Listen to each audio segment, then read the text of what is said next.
Last time, I sold my plasma to keep the lights on. This time, I was doing it to buy silence. I sat in the cramped waiting room, clutching a voucher for $60. When an elderly man in a bespoke suit sat opposite me, he stared at the yellowed tape on my inner arm and asked, "How much have you bled for them already?"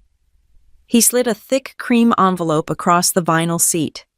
"Sign this, and you will never be the one getting drained again." My name is Isla Cooper, and at 28 years old, I had calculated exactly how much my dignity was worth on the open market. Today, the going rate was $60. I sat in the cramped, fluorescent-lit waiting room of the Riverline Plasma Center, shifting my weight on a cracked vinyl chair that smelled faintly of urine and industrial bleach. The air here was thick, a suffocating soup of antiseptic, stale fast food grease, and the collective desperation of 40 people trying to make it to the end of the week. I pulled my cardigan tighter around myself, not because it was cold, but because I felt exposed. I used to be a biodata analyst. I used to wear a white coat in a sterile lab at Helix Point, running samples through centrifuges that cost more than my parents' house. Now, I was the sample. I was the raw material. I looked down at the intake form on my lap, my handwriting jagged. The question asked for my occupation. I left it blank. Above the reception desk, a television mounted on the wall blared a commercial for Black Friday sales. A manic announcer screamed about 70% off flat-screen TVs, while the people in this room counted coins for bus fare. To my left, a college student with dark circles under his eyes was asleep, his head lolling back against the wall. To my right, a man in a stained construction vest was trying to clean dirt from under his fingernails with a MetroCard. We were the invisible demographic, the bottom feeders of the economic ecosystem, harvesting our own fluids to keep the lights on. I told myself this was the last time. I had said that last week, right before I passed out in the bathroom stall after giving too much, too fast. I remembered waking up with my cheek pressed against the cold tile, the metallic taste of blood in my mouth, and the distinct humiliation of realizing I had hit rock bottom. But then the gas bill arrived, a bright red notice threatening disconnection, and the rent for my shoebox apartment at Silverline Lofts was due in 3 days. Necessity has a way of erasing memory, so here I was again, hydrating with tap water and praying my veins wouldn't collapse. My phone buzzed in my pocket, a relentless, angry vibration against my thigh. I knew who it was before I looked.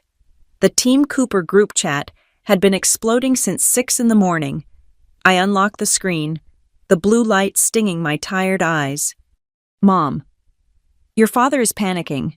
Chase, you need to fix this. Chase, I told you, the supplier is suing me for a breach of contract. It is bogus. I need $5,000 for the retainer, or they are going to garnish the accounts. Dad, we do not have 5,000. Son, we barely have 500. I scrolled up, watching the disaster unfold in real time. Chase, my older brother, the golden boy with the failing bar and the 2 kids he used as emotional shields, was in trouble again, and as usual, the panic was filtering down to me, the designated safety net. No one had asked how I was. No one asked if I had eaten today. No one asked if I had found a new job yet. A new message popped up, specifically tagging me, "Mom Isla. Honey, are you there? Chase is being sued. The house is collateral. We are going to lose everything if you do not help. You are always the strong one. Maybe you could pick up a few extra shifts, or do that donation thing a few times.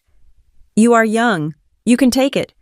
The text sat there, glowing with a casual cruelty that took my breath away. That donation thing.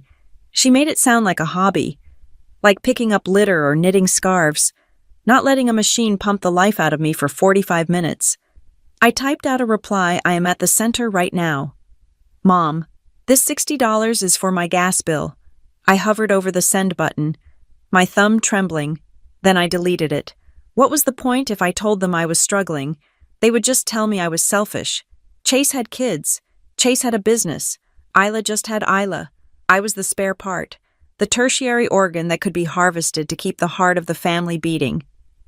I looked down at my inner elbow. The crook of my arm was a roadmap of my exploitation.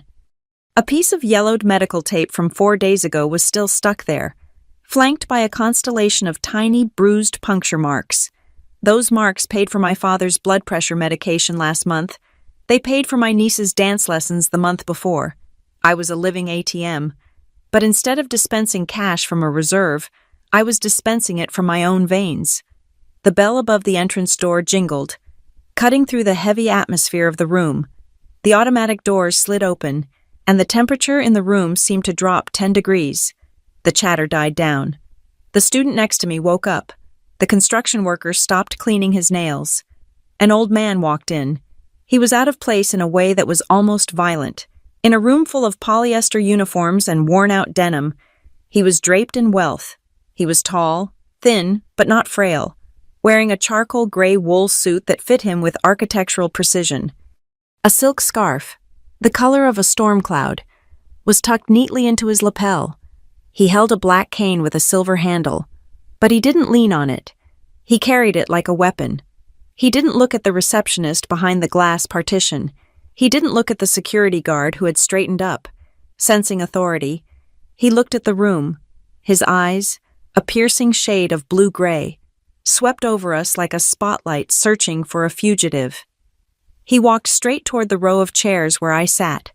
The crowd parted for him, legs pulling back, bags being snatched from empty seats. He moved with a silent grace, his leather shoes making no sound on the linoleum.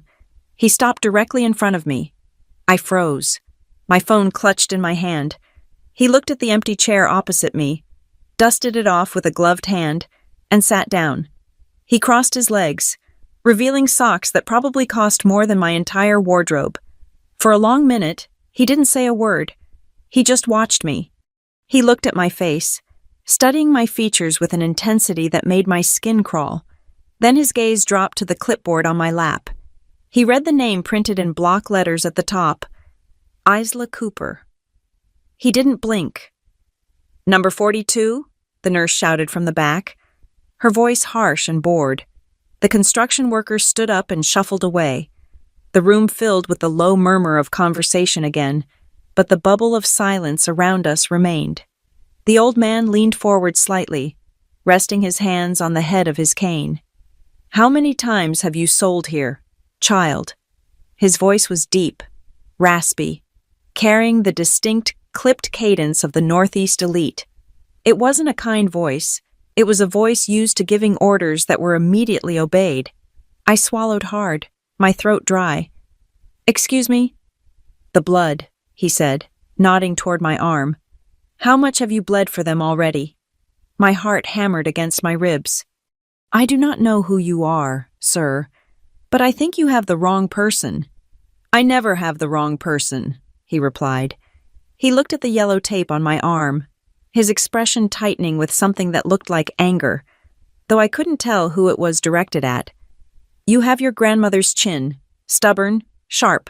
I gripped my purse, ready to bolt. Was he a debt collector? Had Chase borrowed money from a loan shark who sent a grandfather to break kneecaps? "I'm just making some extra money," I lied, forcing a smile that felt like plastic stretching over my face. "Saving up for a vacation." He laughed, a short, dry bark of a sound. "A vacation? Is that what they call paying your brother's legal fees these days?" The blood drained from my face faster than any machine could take it. The room spun slightly. "How do you know about that?" He didn't answer. Instead, he reached into the inner pocket of his jacket. He pulled out a thick, cream-colored envelope. It was heavy, the paper textured and expensive. He placed it on the vinyl seat between us, then slid it toward me with 2 fingers. "What is this?" I whispered. "An exit strategy," he said. He placed a business card on top of the envelope. It was simple, heavy cardstock with embossed black lettering, but my eyes were too blurry with panic to read the name. "If you sign the papers inside that envelope," he said, his voice dropping to a low rumble that only I could hear, "the only person who will be allowed to draw blood from this family again will be you, but it will be on your terms." "I do not understand," I stammered. "Who are you?" "You are Isla Cooper," he said, ignoring my question. You were the top analyst at Helix Point. You found the marker variants in the Hemlock Protocol. You have a brilliant mind, and yet you are sitting in a room that smells of despair. Selling yourself for $60 because your mother knows how to weaponize guilt and your brother refuses to grow up. Every word landed like a physical blow. He knew. He knew everything. He knew about the job I lost, the science I loved, the family that was eating me alive. Not everyone is worthy of you bleeding for them. Isla Cooper, he said, his eyes locking onto mine. They were cold, hard, and terrifyingly intelligent. The intercom crackled overhead, loud and distorted. Isla Cooper, bed 3, Isla Cooper. The sound broke the trance. I stood up instinctively, my conditioning taking over. They called my name. I stood up. That was how it worked. I looked down at the envelope. My hand hovered over it. Take it, he commanded softly. I grabbed the envelope and the card, clutching them to my chest like a shield. My hands were shaking so badly I could barely hold them. I turned to walk toward the double doors leading to the donation floor, but I paused. I had to know. Why? I asked, looking back at him. Why are you here? The old man didn't stand up. He just watched me with that unreadable expression, sitting like a king on a throne of garbage. Because, he said, and a shadow crossed his face. This time, you are not the one who is going to be drained. He turned his head away, dismissing me, fixing his gaze on the Black Friday commercial on the television. I walked through the double doors, my legs feeling like lead. The nurse was waiting for me, holding a fresh tourniquet. Right here, honey, she said, snapping a latex glove against her wrist. Let's get that vein pumped up. I sat in the donor chair, the vinyl crinkling under me. I placed the cream envelope on my lap, the weight of it pressing down on my thighs. As the nurse swabbed my arm with alcohol, cold and stinging, I looked up at the security camera in the corner of the room. I wondered if he was watching. I wondered what was in the envelope. But mostly, I wondered why the man who seemed to know the exact shape of my soul had waited until I was $60 away from ruin to show his face. The needle slid in, a sharp pinch followed by the deep, dull ache of the draw. I watched my dark red blood begin to flow through the clear tubing, spiraling away from me. Out in the waiting room, the old man sat alone, and for the first time in my life, as the machine began to hum, I was terrified of what signing a piece of paper might cost me, because in my family, nothing was ever free. The rhythmic whir of the centrifuge machine inside the plasma center was a dull, grinding noise, but if I closed my eyes, I could almost pretend it was the sound of the pristine equipment back at Helix Point Biolabs. Almost. The difference was that the centrifuges at Helix Point cost more than a luxury car and spun samples that could determine the fate of new cancer treatments. The machine hooked up to my arm right now was a refurbished unit that smelled of burning plastic and was spinning my own life force to pay for a gas bill that was not even mine. It had not always been like this. 6 months ago, I was a different person. I was Isla Cooper, senior biodata analyst. I had an office with a glass wall overlooking the Cambridge skyline. I wore tailored slacks and silk blouses, not the worn-out leggings and oversized hoodie I was currently hiding in. I made 6 figures a year. I was the golden goose, the one who had cracked the protein sequence for the company's flagship rapid diagnostic test. I remembered the nights I spent in that lab. I would pull 16-hour shifts, fueled by espresso and the thrill of discovery. I loved the silence of the lab at 3 a.m, the blue glow of the monitors displaying protein folding structures. I felt important there. I felt valuable. My work was generating millions of dollars in projected revenue for the board of directors. I thought that if I worked hard enough, if I earned enough, I could finally buy my way out of the crushing guilt that seemed to be my birthright. But money in the Cooper family worked like physics in a black hole. It did not matter how much light I generated. The gravity of my family's needs sucked it all in until nothing escaped. The mantra was always the same. I could hear it in my mother's voice, sweet and cloying. like syrup masking the taste of medicine. Because Chase has kids. That sentence was the punctuation mark on every financial conversation we had for the last 5 years. Isla, the roof on the old house is leaking again, my father would say, looking at his shoes, unable to meet my eyes. The contractor wants $4,000 up front. Why doesn't Chase help, I would ask, already reaching for my checkbook because the guilt of seeing my father stooped and defeated was too much to bear. Oh, honey, you know how it is, Mom would interject, placing a hand on my arm. Chase is investing everything back into the bar right now. He is building a legacy. And besides, Chase has kids. They need braces. They need summer camp. You are single. You have so much disposable income. It is just a roof. It was just a roof. Then it was just the credit card debt my father ran up trying to fix the boiler. Then it was just the property tax bill they forgot to pay. Then it was the specialized tutoring for my nephew because the public school was not supporting his genius. According to Chase, I paid it all. I was the invisible foundation of a house that was slowly crushing me. Meanwhile, Chase was the hero. When he bought a new leased truck for the bar, the family applauded his business acumen. He is investing in the future, they said. When I paid off the $5,000 lien on the family home, nobody said a word. It was expected. I was the resource. Chase was the investment, the memory that stung the most. The one that came back to me whenever I felt the needle slide into my vein was my 27th birthday. I had been looking forward to it for months. I had just finished a grueling project at Helix Point, and for once, I wanted to be celebrated. My parents had promised to take me out for a steak dinner at a nice restaurant downtown. Just us. No talk of debt. No talk of the failing bar. Just a celebration of me.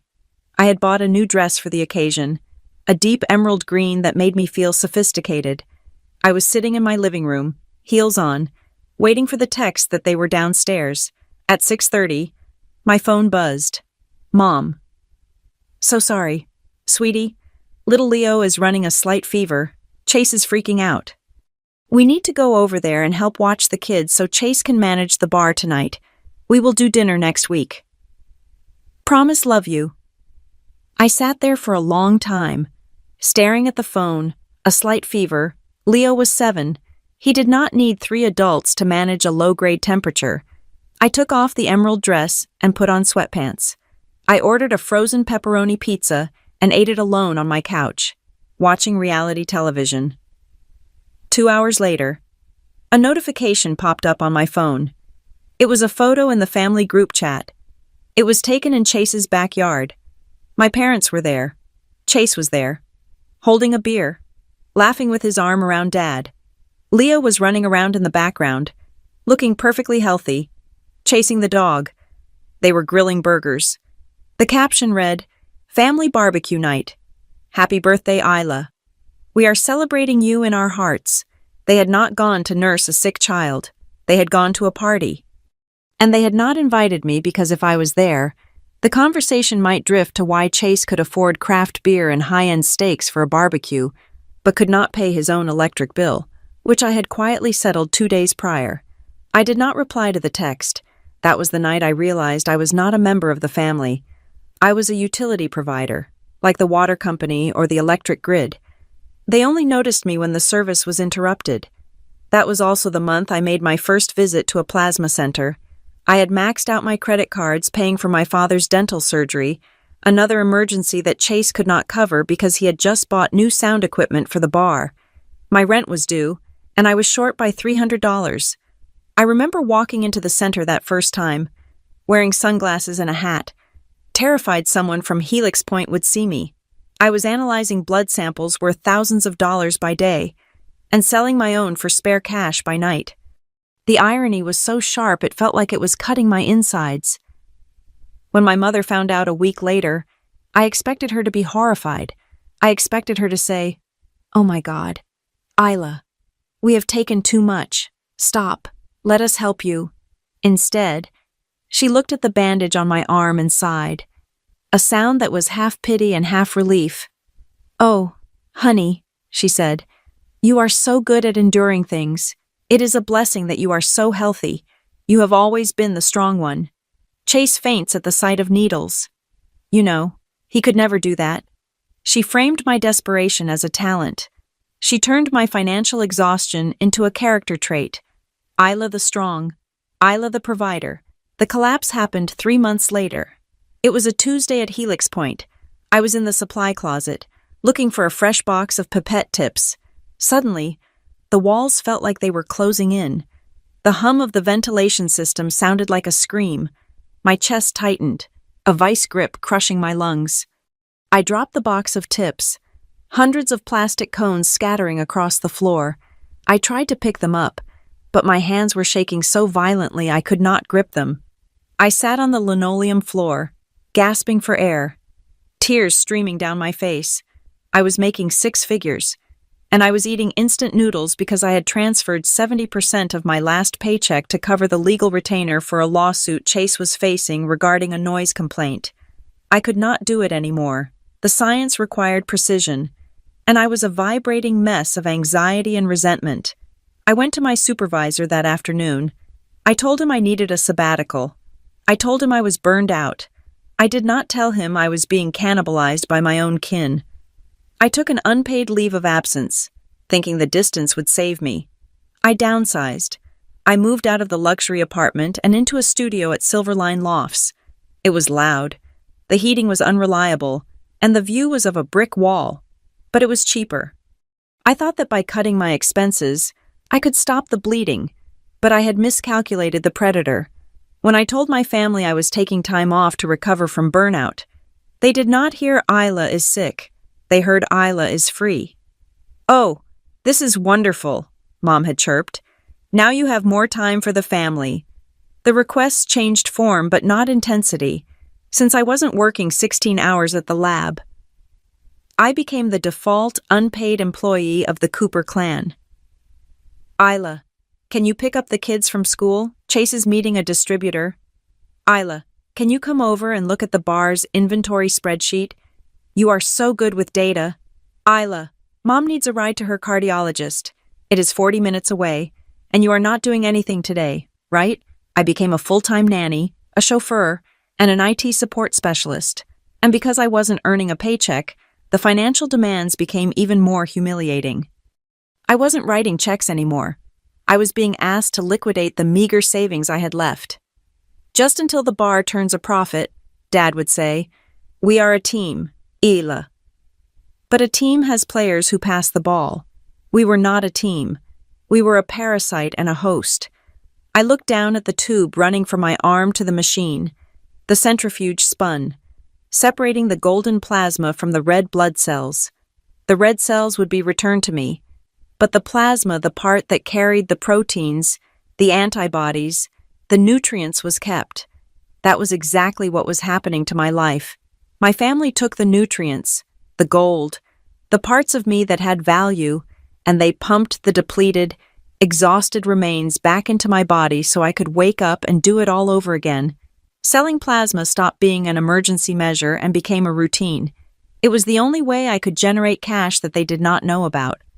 It was my secret stash, kept in a separate digital wallet, used to pay for my own groceries, my own gas, the few things I could still claim as mine. I checked the time on the wall clock. 20 minutes left. I thought about the envelope the old man had given me. It was sitting on the little side table next to the donor chair, underneath my phone. The cream paper looked alien against the sterile, industrial surroundings. "Not everyone is worthy of you bleeding for them." He had said it with such conviction. My phone buzzed again on top of the envelope. Another message from the group chat. "Chase. The lawyer says we can settle for $3,000 if we pay by Friday. Isla, Mom says you are online. Do not ignore us. This is my livelihood." I closed my eyes. His livelihood. What about mine? I had lost my career, my home, and my sanity to protect his livelihood. I remembered the day I left Helix Point. My boss, Dr. Eris, had looked at me with genuine concern. "Isla," he had said, "you have a gift for seeing patterns in the data that others miss. Do not let the noise drown out the signal." I had missed the pattern in my own life for too long, or maybe I had seen it, But I was too afraid to call it what it was. It was not loyalty. It was not love. It was systemic extraction. The machine beeped, signaling the end of the cycle. The cuff on my bicep tightened, then released. The saline solution rushed into my arm, cold and shocking, waking me up from the days of memory. I was 28 years old. I had a degree in molecular biology, and I was sitting in a strip mall clinic, shivering from the saline, selling my fluids to pay for a brother who was currently texting me demands from an iPhone I had paid for. The nurse walked over to disconnect me. She ripped the tape off my skin, a sharp, stinging pain that made me wince. She wrapped a fresh bandage around the puncture site, bright cobalt blue, the only colorful thing in my gray world. Keep it on for at least 4 hours. She recited the script I knew by heart. Drink plenty of fluids, no heavy lifting. No heavy lifting. I almost laughed. The heaviest thing I carried wasn't physical. I grabbed the envelope and my phone. As I stood up, my knees felt weak, a familiar wave of lightheadedness washing over me. I steadied myself against the chair. "You okay, hun?" the nurse asked, not looking up from her chart. "I am fine," I said. "Just tired." I walked out to the parking lot, the cold November air hitting me like a slap. I climbed into my 10-year-old sedan, the one with the heater that only worked on the highest setting. I sat there for a moment, looking at the payment complete notification on the donor app. $60. It was enough to fill my gas tank. It was enough to buy a week's worth of ramen. It was absolutely not enough to save Chase's bar. I picked up the cream envelope. The paper felt thick, substantial. It felt like weight. I slid my finger under the flap and tore it open. The sound was loud in the quiet car. Inside was a stack of documents and a heavy business card. I pulled them out, my hands trembling slightly, not from the cold, but from a sudden, intuitive sense that the ground beneath me was about to shift. I turned on the overhead dome light. The text on the card was raised, elegant black ink on ivory. Northbridge Heritage Trust, Marion Lowell. Escrow. Fiduciary Counsel. And underneath that, clamped to the card, was a blue legal folder. The title embossed on the cover seemed to glow in the dim yellow light. Addendum 7C. Bloodline Preservation Provision. I had spent years analyzing biological data, looking for anomalies, for deviations, for the hidden truths in the blood. But as I stared at those words, I realized I was looking at the most significant data point of my life, and I had a feeling that the analysis was going to tear my world apart. I sat in the driver's seat of my 10-year-old sedan, the engine idling with a rhythmic rattle that I had been meaning to fix for 6 months. Outside, the parking lot of the Riverline Plasma Center was bathed in the sickly orange glow of the streetlights. I pulled up the notification on my phone screen. Payment received. $60. I stared at the number until the pixels seemed to blur. $60. That was the price of my plasma, my exhaustion, and my dignity. It was a tank of gas, and maybe 3 days of groceries if I stuck to the generic brands. A bitter laugh bubbled up in my throat, tasting like bile. $60 was exactly what my brother Chase spent on a single round of craft beers for his friends on a Tuesday night. I knew this because I did his bookkeeping. I saw the receipts. I saw the business meeting expenses that were just thinly veiled drinking sessions. I had just sold a part of my own biology to afford what he threw away as a tip. My arm throbbed beneath the thick layer of blue bandage. I felt hollowed out, not just physically, but spiritually. I tossed the phone onto the passenger seat, and it landed with a dull thud on top of the cream-colored envelope the old man had given me. The envelope. I had almost forgotten about it in the haze of the donation process. I looked at it now. In the dim light of the car, it looked out of place, like a diamond sitting in a gutter.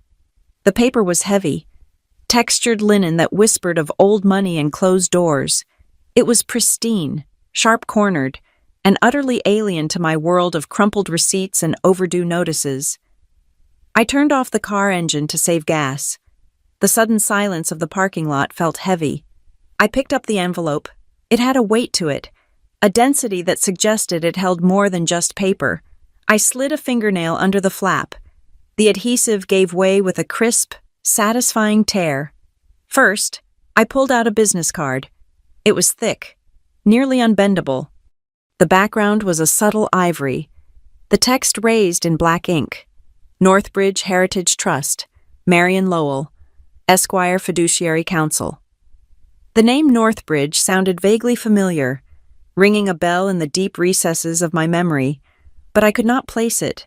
It sounded like a bank, or a private school, or one of those gated communities where the security guards knew your license plate number. I reached back into the envelope and pulled out the main document. It was a slender sheaf of papers bound in a dark blue legal folder.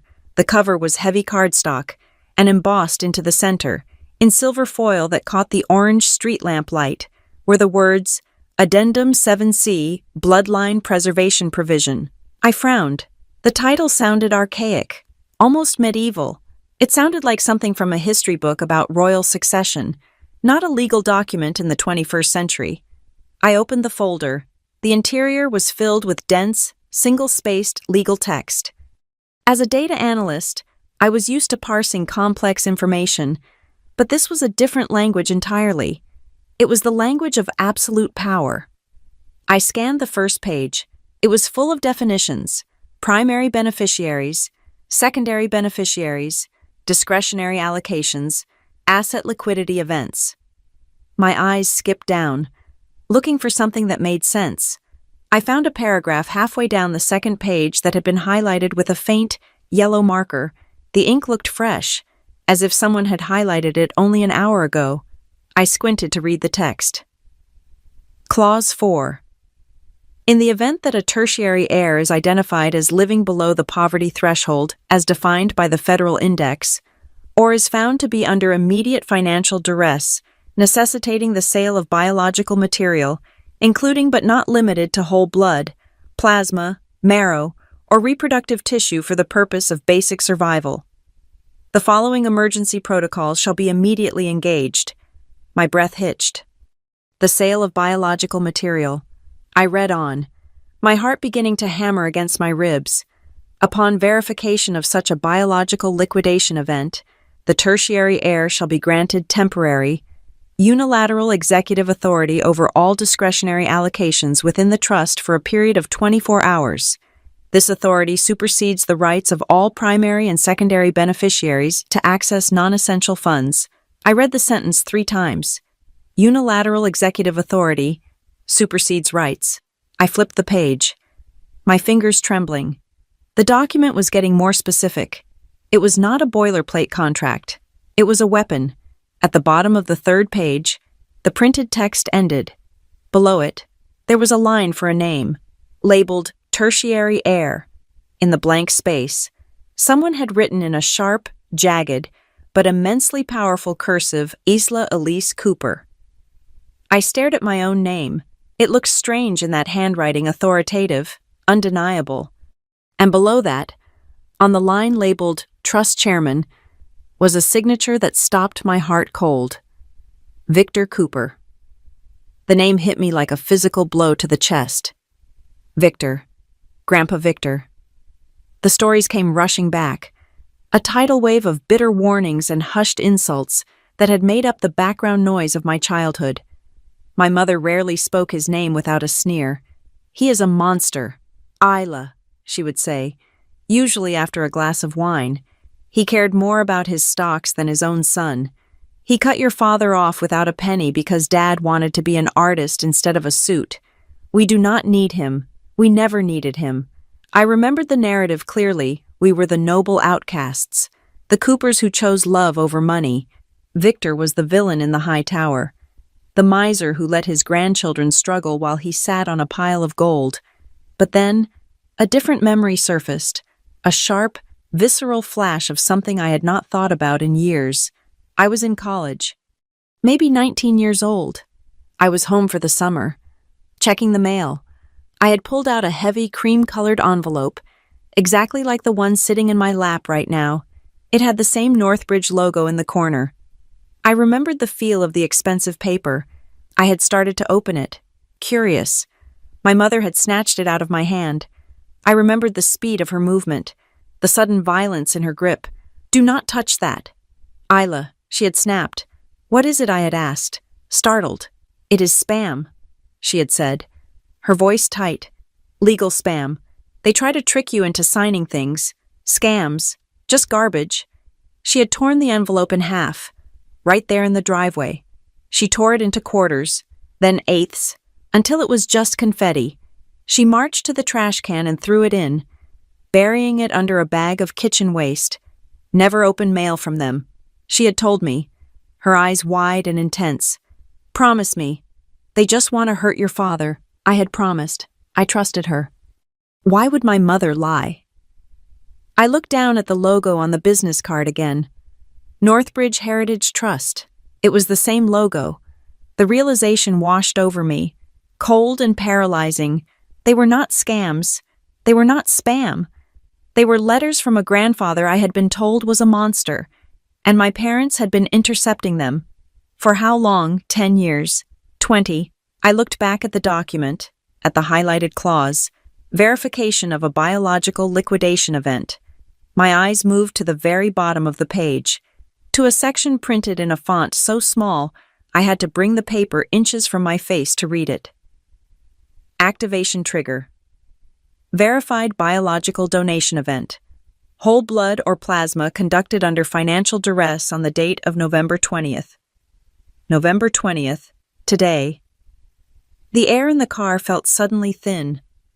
I gasped, struggling to fill my lungs. This was not a coincidence. This was a setup. The old man in the waiting room, the way he looked at my arm, the way he asked, "How much have you bled for them already?" It was him. It was Victor Cooper. He had been there. He had sat in that urine-smelling waiting room, in his bespoke suit, watching his granddaughter sell her blood for $60. Why? The question screamed in my mind. If he was so rich, if he controlled this massive trust, why watch me humiliate myself? Why let the needle go in? Why wait until the bag was full of my yellow plasma before handing me the envelope? I flipped the page again. There was a handwritten note on the back of the last sheet, the same sharp, jagged script. "I could not intervene until you proved you were the one paying the price. The bloodline provision is a defense mechanism. Isla. It only unlocks when the system detects that the host is being drained to the point of necrosis. You had to bleed to turn the key." I dropped the folder. My hands were shaking so hard I could barely feel my fingertips. It was a test. A cruel, necessary, terrifying test. He needed proof. He needed legal proof that I was the one keeping the family alive, literally and metaphorically. And he needed me to hit rock bottom to get it. I looked out the window at the plasma center. The neon sign buzzed, "Cash for plasma." My mother's text from earlier that morning played in my head. "Maybe donate blood a few more times. You are young. You can take it." She had sent me here. She had pushed me to this edge, and by doing so, she had unwittingly walked right into a trap set by the father-in-law she despised. I looked at the document again. Temporary unilateral executive authority, for a period of 24 hours. I checked the timestamp on the bottom of the page. It was stamped with a digital code. Activation time, 16:45. It was currently 5:15. I had power. For the next 23 and a half hours, I had absolute control over the money my family had been living on. The money I thought didn't exist. The money they claimed they never received. Wait, I grabbed the business card again. Fiduciary counsel. If there was a trust, and if my parents were secondary beneficiaries, that meant they had been receiving money. My mind raced back to the inconsistencies. The new truck for the bar, the renovations on the house that never seemed to end, the way Chase could always afford a vacation when things got too stressful, even when the bar was supposedly bankrupt. They told me they were broke. They told me they needed my help. They took my salary. They took my savings. They took my blood. But if this trust existed, a wave of nausea rolled over me. It wasn't just that they were bad with money. It was that they were lying. They were draining the trust and draining me. I was just another revenue stream. I was the backup generator they ran into the ground while the main power line was still working perfectly fine. I looked at the bandage on my arm. The blue wrap was tight, cutting off circulation slightly. Lanne, cháu không phải là người bị rút máu đâu. This time, you are not the one who is going to be drained. The old man's words echoed in the small car. He knew. He had watched the whole thing. He had watched for years, and he had finally stepped in, not with a hug, not with a check, but with a weapon. He had handed me a loaded gun and pointed it at my family. I picked up my phone. I had 3 missed calls from Mom, 2 texts from Chase. Chase Isla. Seriously, the lawyer needs the retainer by morning. Transfer what you have. I looked at the message. Then I looked at the signature on the document. Victor Cooper. I felt a shift inside me. It was a cold, hard click, like a lock snapping shut. The shame I had felt staring at the $60 notification evaporated. In its place was something else, something dangerous. It was the cold, clinical detachment I used to feel in the lab when I isolated a virus. I was not a daughter anymore. I was not a sister. I was a tertiary heir, and I had 23 hours and 30 minutes to understand exactly what that meant. I put the car in gear. The engine rattled, a sound of poverty and neglect. But as I pulled out of the parking lot, clutching the blue folder, I didn't feel poor. I felt like the person holding the scalpel. I drove toward the exit, leaving the plasma center behind. I needed answers, and according to the business card, Marion Lowell's office was in the financial district, open late for emergency fiduciary consultations. I looked at my eyes in the rearview mirror. They were red-rimmed and tired, but the pupils were sharp. Okay, Grandpa, I whispered to the empty car. Let us see what you gave me. I merged onto the highway, the cream envelope resting on the passenger seat like a silent passenger. The game had changed. The ATM was out of order, and the bank manager had just handed me the keys to the vault. I unlocked the door to my apartment at Silverline Lofts and stepped into the stale, overheated air of the hallway.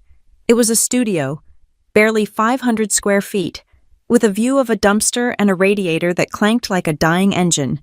My family liked to call it the penthouse because it was on the 4th floor and had a dishwasher. To them, a dishwasher was a sign of opulence. To me, it was just a machine I never used because I could not afford the detergent pods.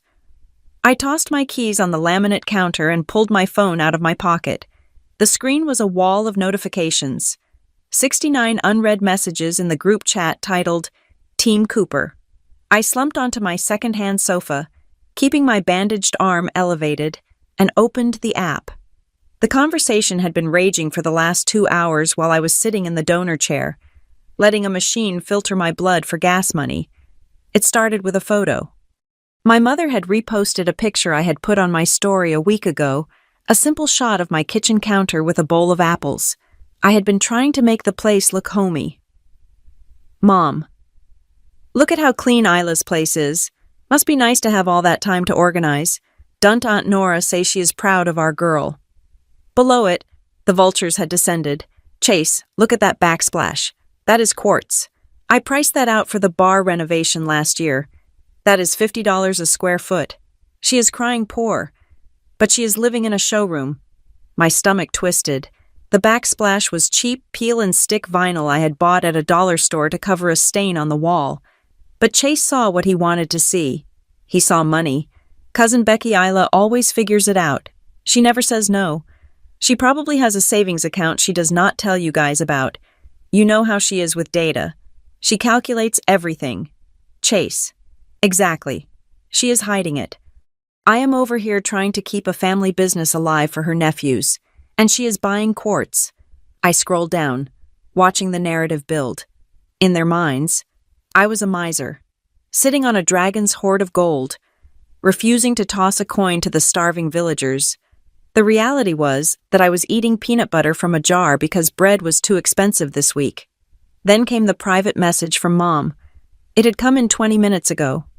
Mom, honey. Chase is in a bit of a bind. The lawsuit is real. The supplier wants settlement money or they are going to court. Your father and I are tapped out. We gave him the last of the retirement fund last month, but you are in that nice place, so I know you are doing okay.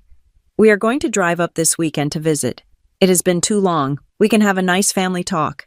I stared at the words, family talk. That was code. It meant an intervention where I sat in a chair while 3 adults explained to me why my bank account was actually community property. Then came the follow-up text, the one that made the bile rise in my throat. Mom, don't worry about the money. Sweetie, if cash is tight, maybe you can do that donation thing a few more times. You are always the strongest one in the family. You are young.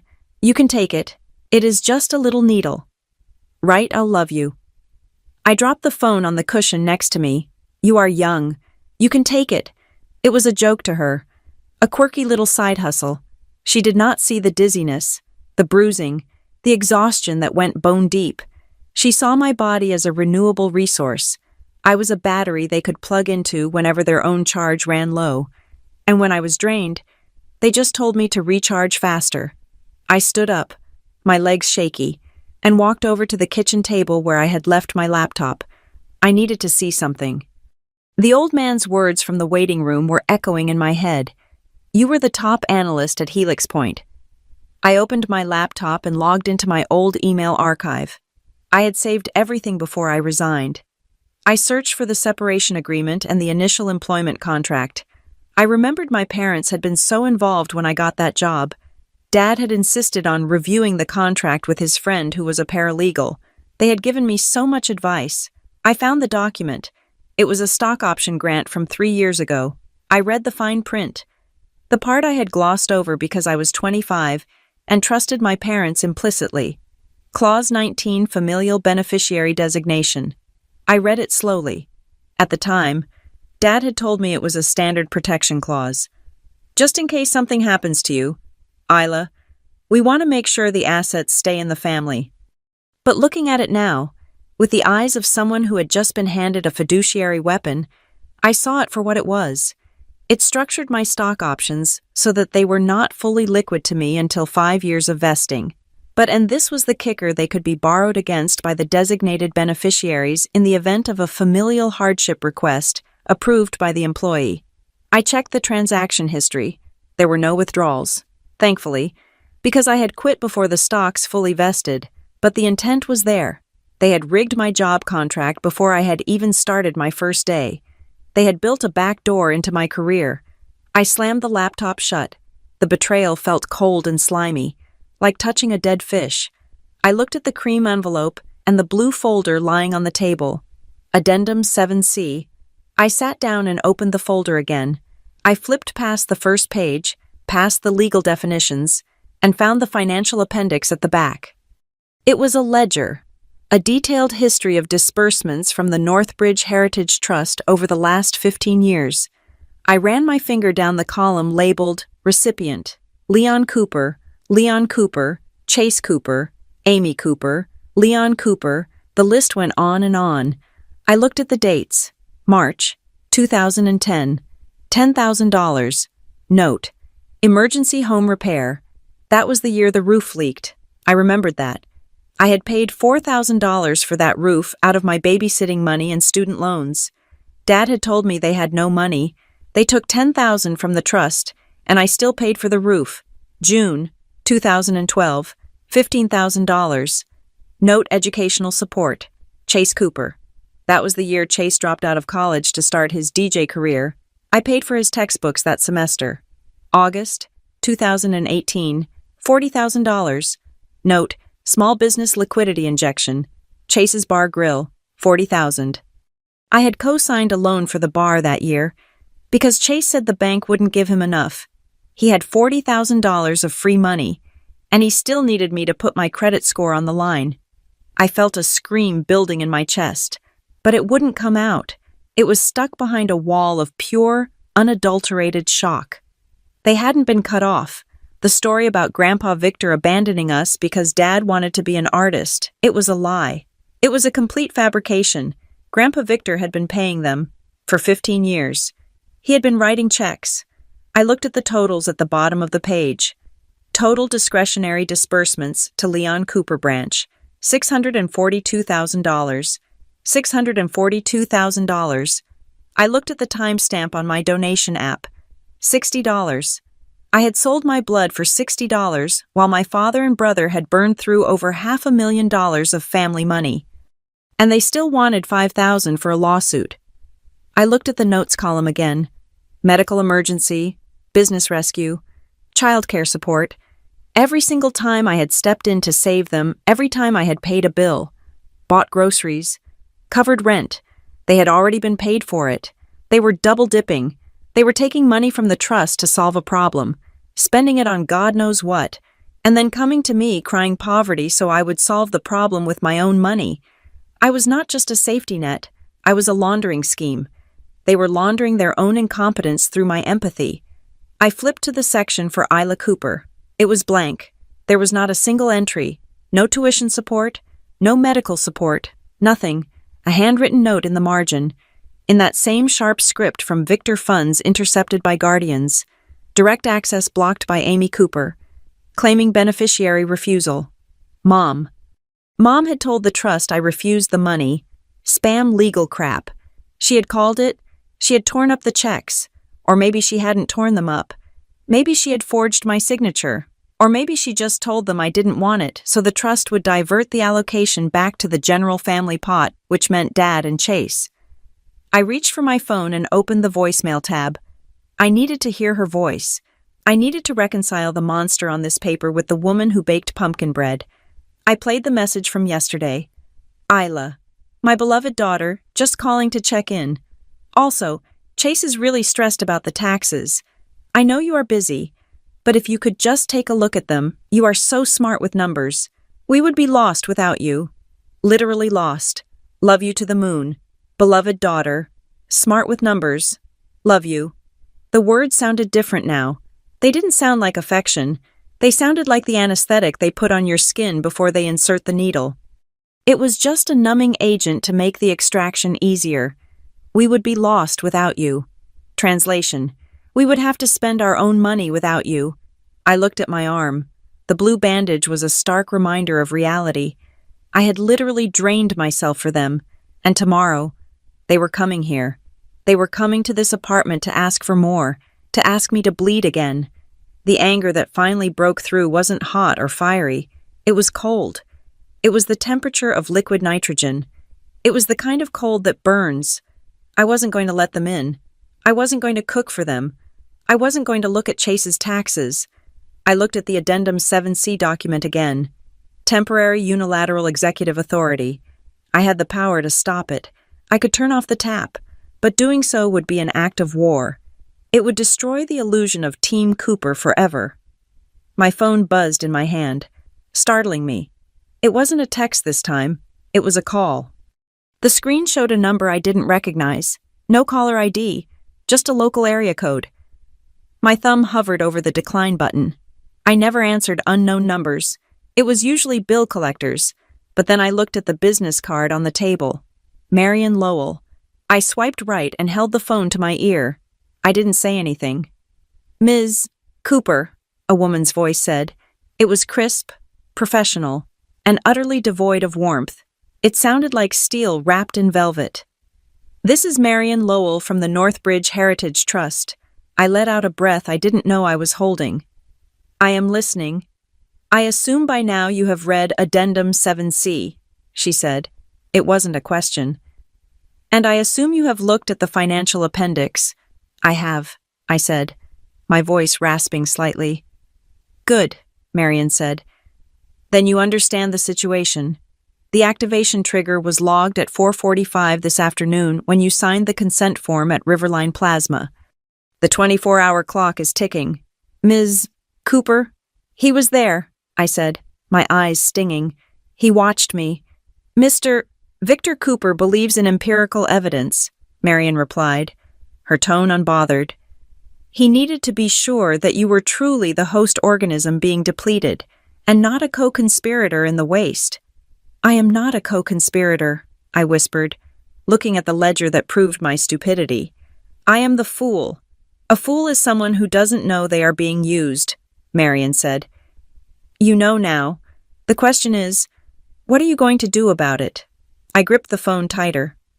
What are my options? We can discuss that in person, she said, but I need to know if you are ready to have that conversation, because once you start this process, you cannot go back to being the dutiful daughter. You will be the villain. I looked at the photo of my kitchen on the group chat. I looked at Chase's comment about the quartz backsplash. I looked at the blue bandage on my arm. I am already the villain, I said, my voice steadying. They just haven't told me to my face yet. Excellent, Marion said. There is a car waiting downstairs. We have a lot of paperwork to go through before your family arrives this weekend. I suggest you bring the envelope. The line went dead. I lowered the phone. I stood up and walked to the window. Down on the street, a sleek black sedan was idling double-parked in front of my building. It looked like a shark swimming in a pond of minnows. I grabbed the cream envelope. I grabbed the blue folder. I didn't grab my coat. I didn't grab my purse. I just took the evidence of my family's betrayal and the weapon my grandfather had given me. I walked to the door, and for the first time in 10 years, I didn't check the group chat. I let the 69 messages sit there, unread. I had a different team now. The speakerphone on my kitchen counter was the loudest thing in the room. Marion Lowell's voice was not shouting, but it filled the cramped space of my studio apartment with a terrifying, resonant clarity. It was the voice of a woman who billed by the minute and never wasted a second. The provision was triggered at 4 o'clock this afternoon, Marion said. Precisely when the needle entered your arm and the digital signature on the consent form hit the Riverline server. We have been monitoring for a biological liquidation event for 18 months. Ms. Cooper, we just needed a confirmed hit. I paced the length of my kitchen, which took exactly 4 steps. My phone was buzzing incessantly on the counter next to the open blue folder, vibrating against the laminate like a trapped insect. I ignored it. My eyes were glued to my laptop screen, where Marion had instructed me to open a secure link sent to my email. Monitoring, I asked, my voice sounding thin and reedy compared to hers. You make it sound like I am a lab rat. In a way, you were, Marion replied coolly. But you were a lab rat in a maze designed by your parents. We were simply the observers waiting to see if you would find the exit. On my laptop screen, a document loaded. It was a scan of a physical letter. I leaned in, the blue light washing over my tired face. It was an envelope addressed to me, dated 3 years ago. The address was my old apartment in Cambridge. Across the front, in red ink, was a stamp, "Return to sender. Refused." I never refused this, I whispered. I never even saw this. Scroll down, Marion commanded. The next image made the hair on my arms stand up. It was a high-resolution photo of the contents of a trash can. It looked like it had been taken with a telephoto lens. Inside the bin, resting on top of a pile of coffee grounds and eggshells, was a Northbridge Heritage Trust envelope, torn into ragged quarters. Your mother has a very predictable routine, Marion said, her tone clinical. She intercepts the mail. She destroys the correspondence. And then she calls the trust administrator, usually your father does the talking, actually, and claims that you are too proud to accept assistance, or that you are doing so well that you want your share reallocated to the general family fund to help with the business. I felt a wave of nausea that had nothing to do with the pint of plasma I had just lost. Reallocated. Click the next tab, Marion said. Let us look at the forensics. The screen changed. It was a spreadsheet, but it was visualized like a crime scene map. On the left were the requests submitted by Leon and Amy Cooper. On the right were the actual expenditures. I read the first line. Request date, February 14th, 2022. Stated purpose, emergency dental surgery for Isla Cooper. Implant and reconstruction. Amount requested, $8,000. I touched my teeth. I had never had dental surgery. I still had a chipped molar from college because I could not afford a crown. Actual expenditure. The line connected to a credit card charge at a resort in Cabo San Lucas, the Sapphire Bay Resort Spa. Couples retreat package. They went to Mexico, I said. my voice trembling. I remember that. They told me they won a contest from the local radio station. There was no contest, Marion said. There was only your phantom teeth. I read the next one. Request date September 10th, 2023. Stated purpose legal retainer for Isla Cooper. Employment dispute defense. Amount requested $12,000. I never had an employment dispute, I said. I quit Helix Point voluntarily. I walked away. Actual expenditure. A wire transfer to Soundwave Pro Audio.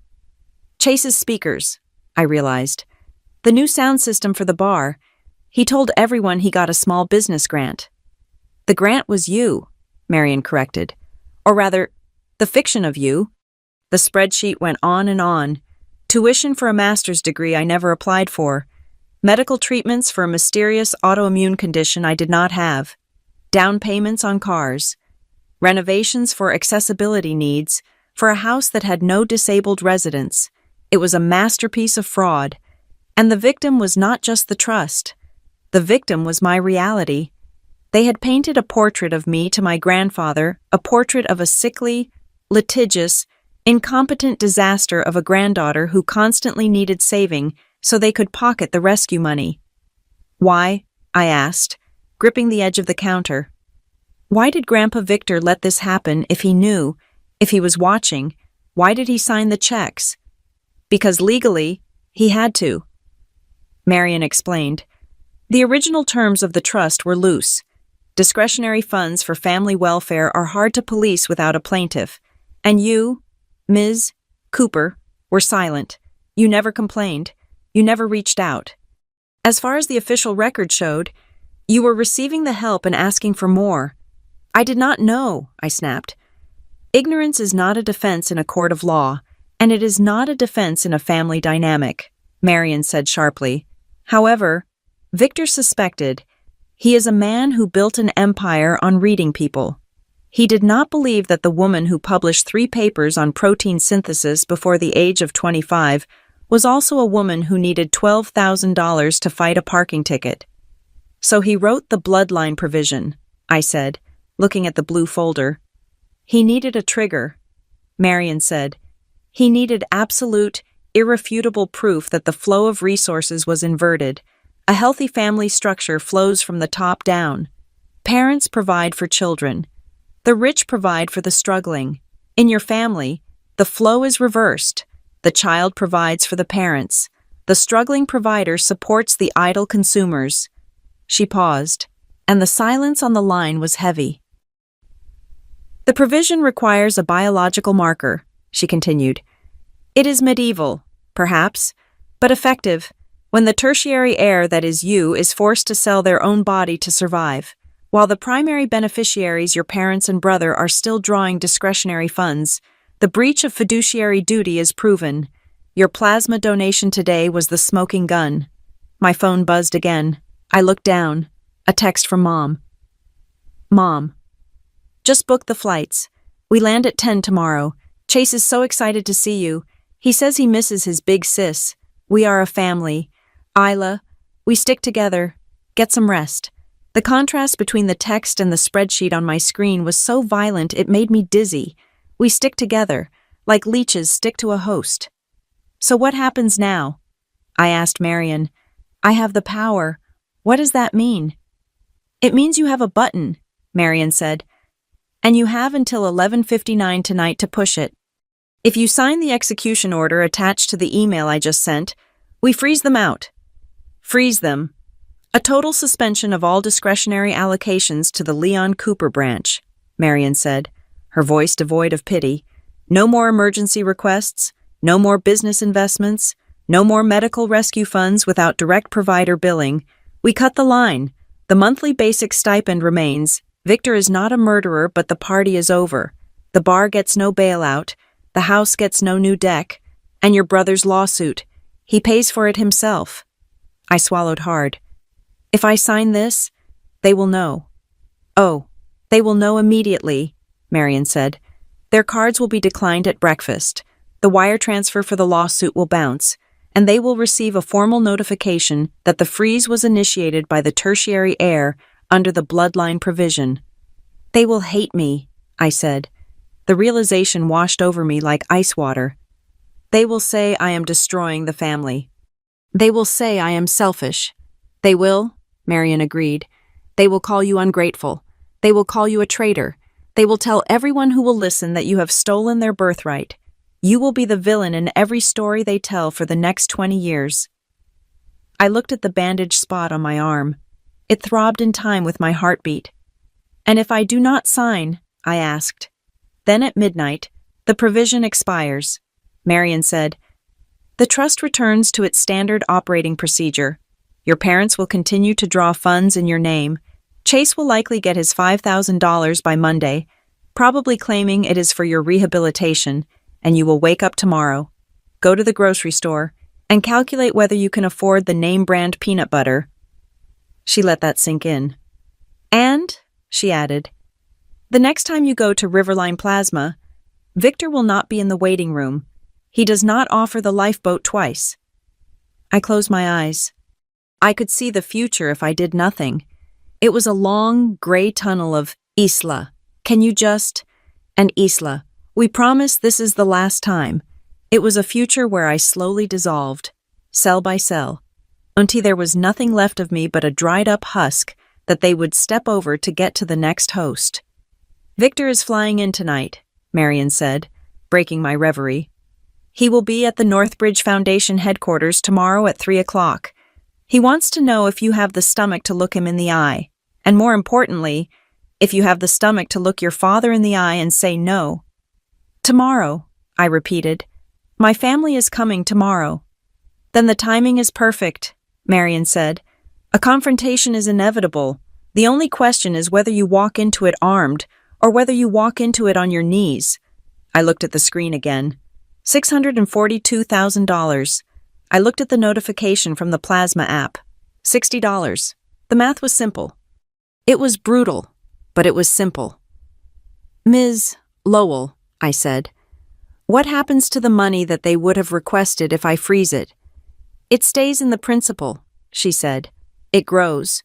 Or if the tertiary heir designates, it can be redirected to protected trusts for minors, specifically grandchildren, Chase's kids, Leo and Sam. I thought about my nephews. I thought about them growing up in a house where work was something other people did, and money was something you manipulated out of relatives.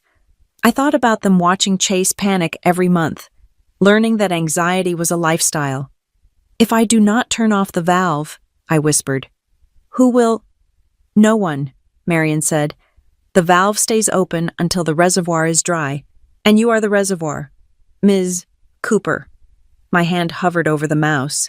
The cursor was blinking over the link labeled Execute Order A. Isla, Marion said, and for the first time, her voice softened, just a fraction. You have spent 10 years trying to save them by giving them what they wanted. Has it worked?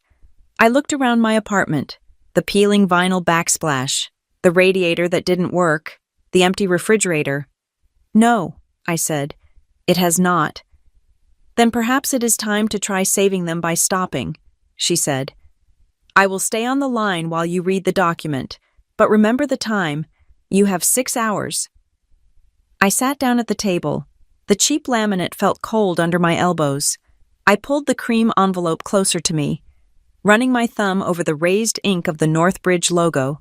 My mother's text message lit up the phone screen again. Mom, are you ignoring us? Honey, Chase is really worried. Just text us back so we know you are okay. We love you. I looked at the word love. It looked like a hook bait.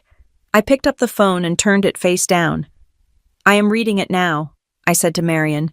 I wasn't reading a legal document. I was reading my own Emancipation Proclamation. And the ink was going to be expensive. It was going to cost me my family. But as I looked at the blue bandage on my arm, I realized I had already paid for this. I had paid for it in plasma, in sleepless nights, in panic attacks in the lab supply closet. I had bought this moment, and I was going to use it. The morning light filtering into my studio apartment was gray and unforgiving, the kind of flat, sunless illumination that exposes every dust mote and every crack in the plaster. I did not pace. I did not clean. For the first time in my life, I did not frantically scrub the counters or rearrange the throw pillows to make my life look more put together than it was. My mother had texted me at 7 in the morning with a suggestion that I hit the early bird special at the donation center before they arrived. She used a winking emoji. She said it would be good to have a buffer for the weekend expenses. I did not reply. Instead, I put on my heaviest winter coat, a thick wool trench that I had bought at a thrift store 3 years ago. I put on my boots. I slipped the Northbridge business card and the cream envelope into my deep pocket. And then I sat on the edge of my unmade bed and waited. I knew their rhythm. I knew that if they said 10 o'clock, they meant noon. I knew they would stop for coffee, get into an argument about the GPS, and arrive flustered and demanding, expecting me to soothe the chaos they had created. At 11:58, the intercom on the wall buzzed. It was a harsh, electronic rasp that used to make my stomach clench with anxiety. Today, it just sounded like a noise. I pressed the talk button. Isla, honey. My mother's voice was distorted by the cheap speaker, but the manic cheerfulness bled through the static. Buzz us up. It is freezing out here. I brought pumpkin bread. The boys are so excited to see their Auntie Isla. I leaned into the microphone, my voice steady. I will come down to the lobby. The building does not allow guests upstairs without prior registration. It was a lie. The concierge at Silverline Lofts did not care who went up as long as they didn't set the building on fire, but I was done letting them into my sanctuary. My apartment was small, but it was the only place on earth where I wasn't bleeding. I wasn't going to let the infection cross the threshold. What? Mom's voice dropped an octave. Do not be silly. We have luggage. Just buzz us in.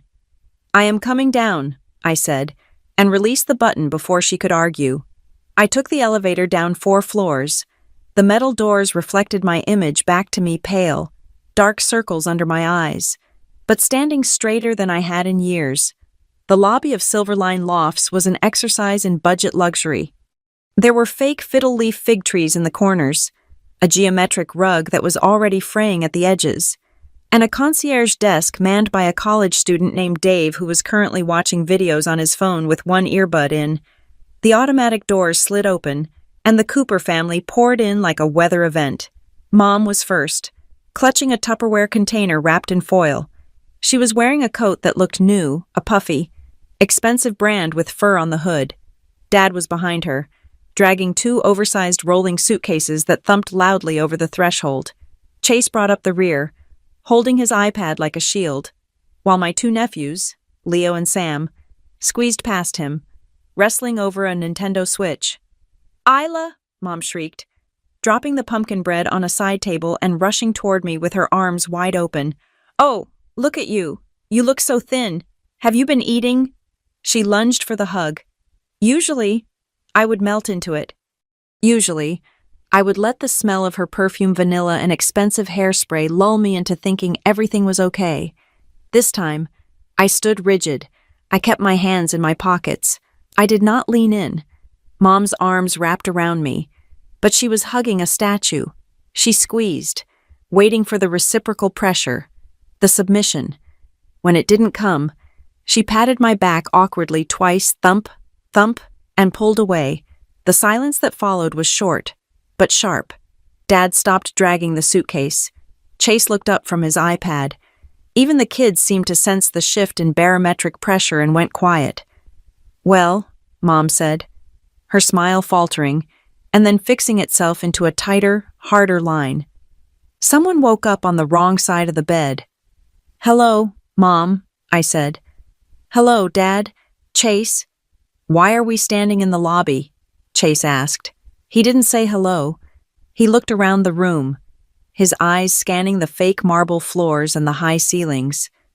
This place is decent. Better than the dump you sent us pictures of. How much is rent here? $2,300. He wasn't admiring it. He was auditing it.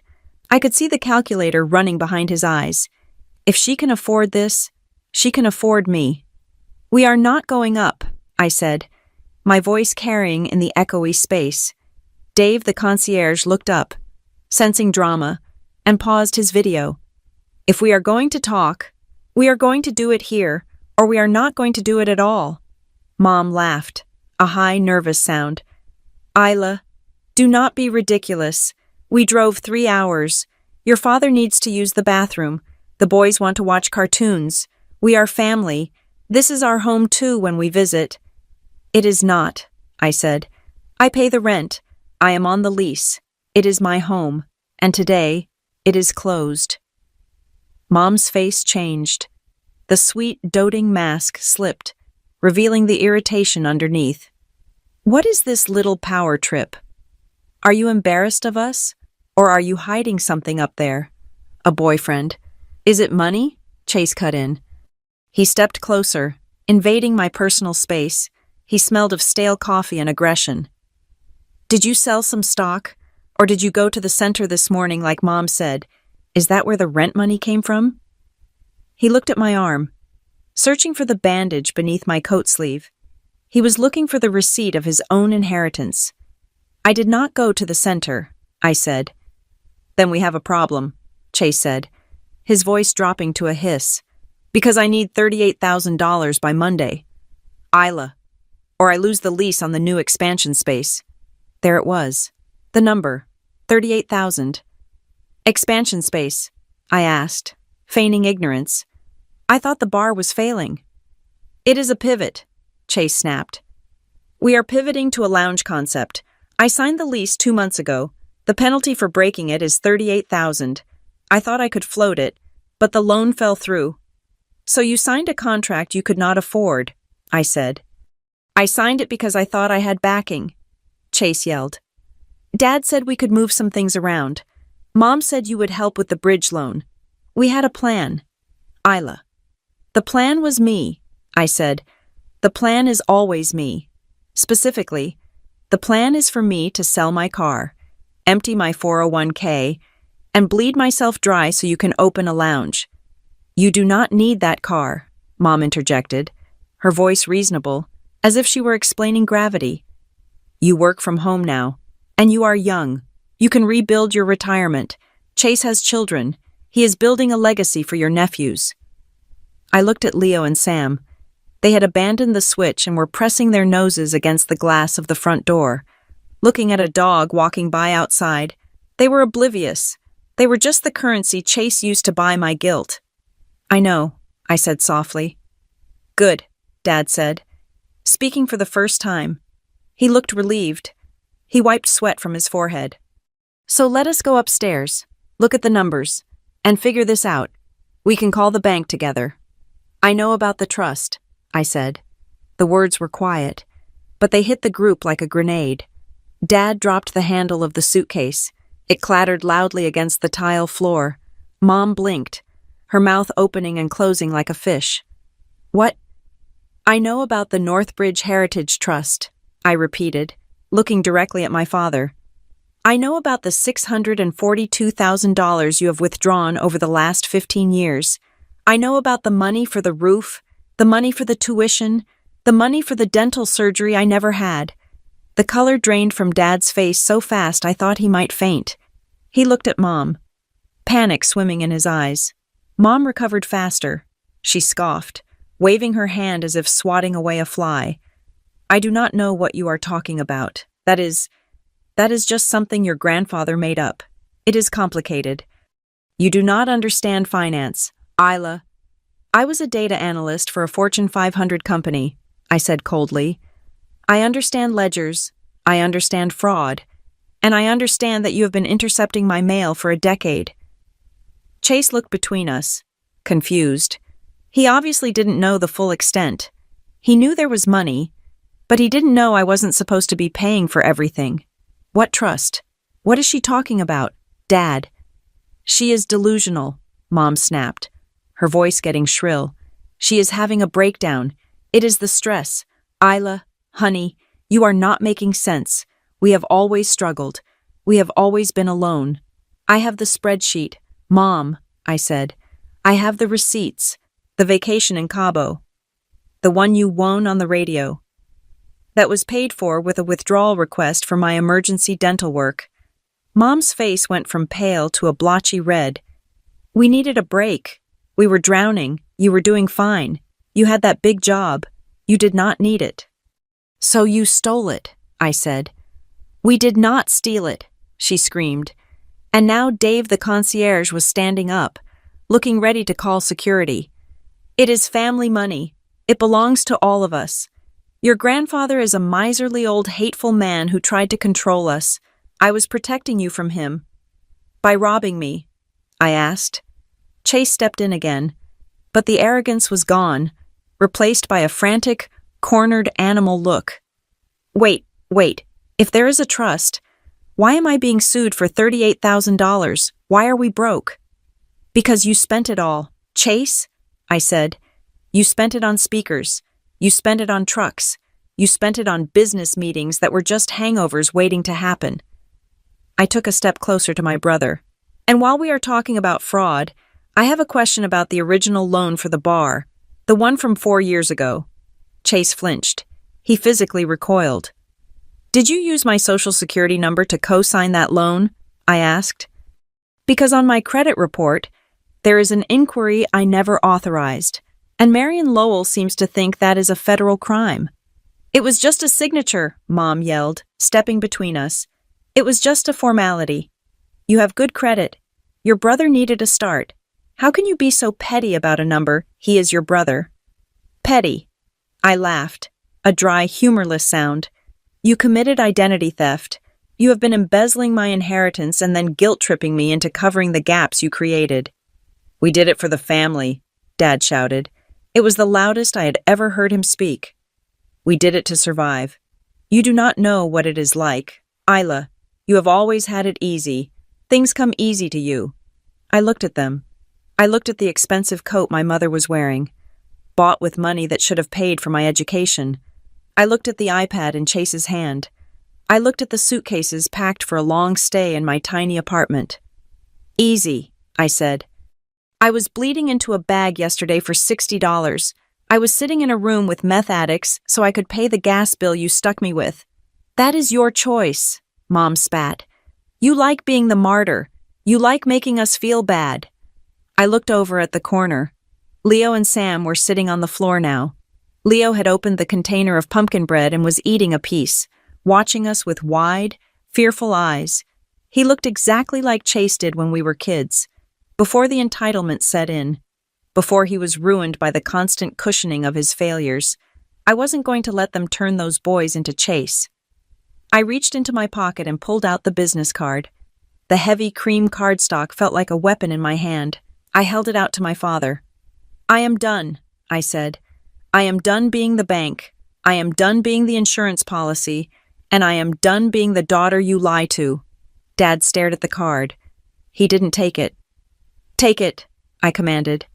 He reached out with a shaking hand and took the card. That is the address for the Northbridge Foundation, I said. Marion Lowell is expecting you at 3 o'clock this afternoon. Grandpa Victor will be there too. Victor is dead to us, Mom hissed. We are not going. You are going, I said, because as of midnight last night, I froze the trust. There is no more money coming. The credit cards are dead. The wire transfers are blocked. If you want that $38,000 for the lease, or money for gas to get home, or money to buy dinner tonight, you have to go ask him, not me. You froze it, Chase whispered. You can't do that. I am the tertiary heir, I said, the legal term feeling strange but powerful on my tongue. And I have unilateral executive authority. It is done. I looked at my watch. It is 12:10. You have 3 hours to get to the financial district. I suggest you leave now. Traffic is bad. You are kicking us out, Mom screamed. We drove 3 hours. Where are we supposed to go? I do not know, I said. But you cannot stay here. I turned to the concierge. Dave, these people are leaving. Please ensure they do not go up to the 4th floor. Dave nodded, looking terrified but alert. Yes, ma'am. I turned back to my family one last time. They looked like a painting of a disaster. Dad was gray. Chase was purple with rage. Mom was crying, the black mascara running down her face, ruining the perfect facade. I hate you, Chase said. You are dead to me." "I know," I said. "I have been dead to you for a long time. Chase, I was just a ghost that wrote checks." I walked past them, toward the street exit. I wasn't going back up to my apartment. I couldn't be in the same building as them right now. I needed air. I needed to walk. "Isla," Mom screamed after me. "Isla, come back here. Who is going to watch the boys while we go to the meeting?" I stopped at the door. I looked back at Leo and Sam. "Take them with you," I said. "Let them see how the business is really done. Maybe they will learn something you never did." I pushed through the glass doors and stepped out into the cold wind. I didn't look back. I put my hands in my pockets and started walking. I had a meeting at 3 o'clock too, and for the first time in my life, I wasn't going to be late because I was busy cleaning up someone else's mess. At 2:45 in the afternoon, the Northbridge Foundation building looked less like an office and more like a fortress built to keep the chaos of the world at bay.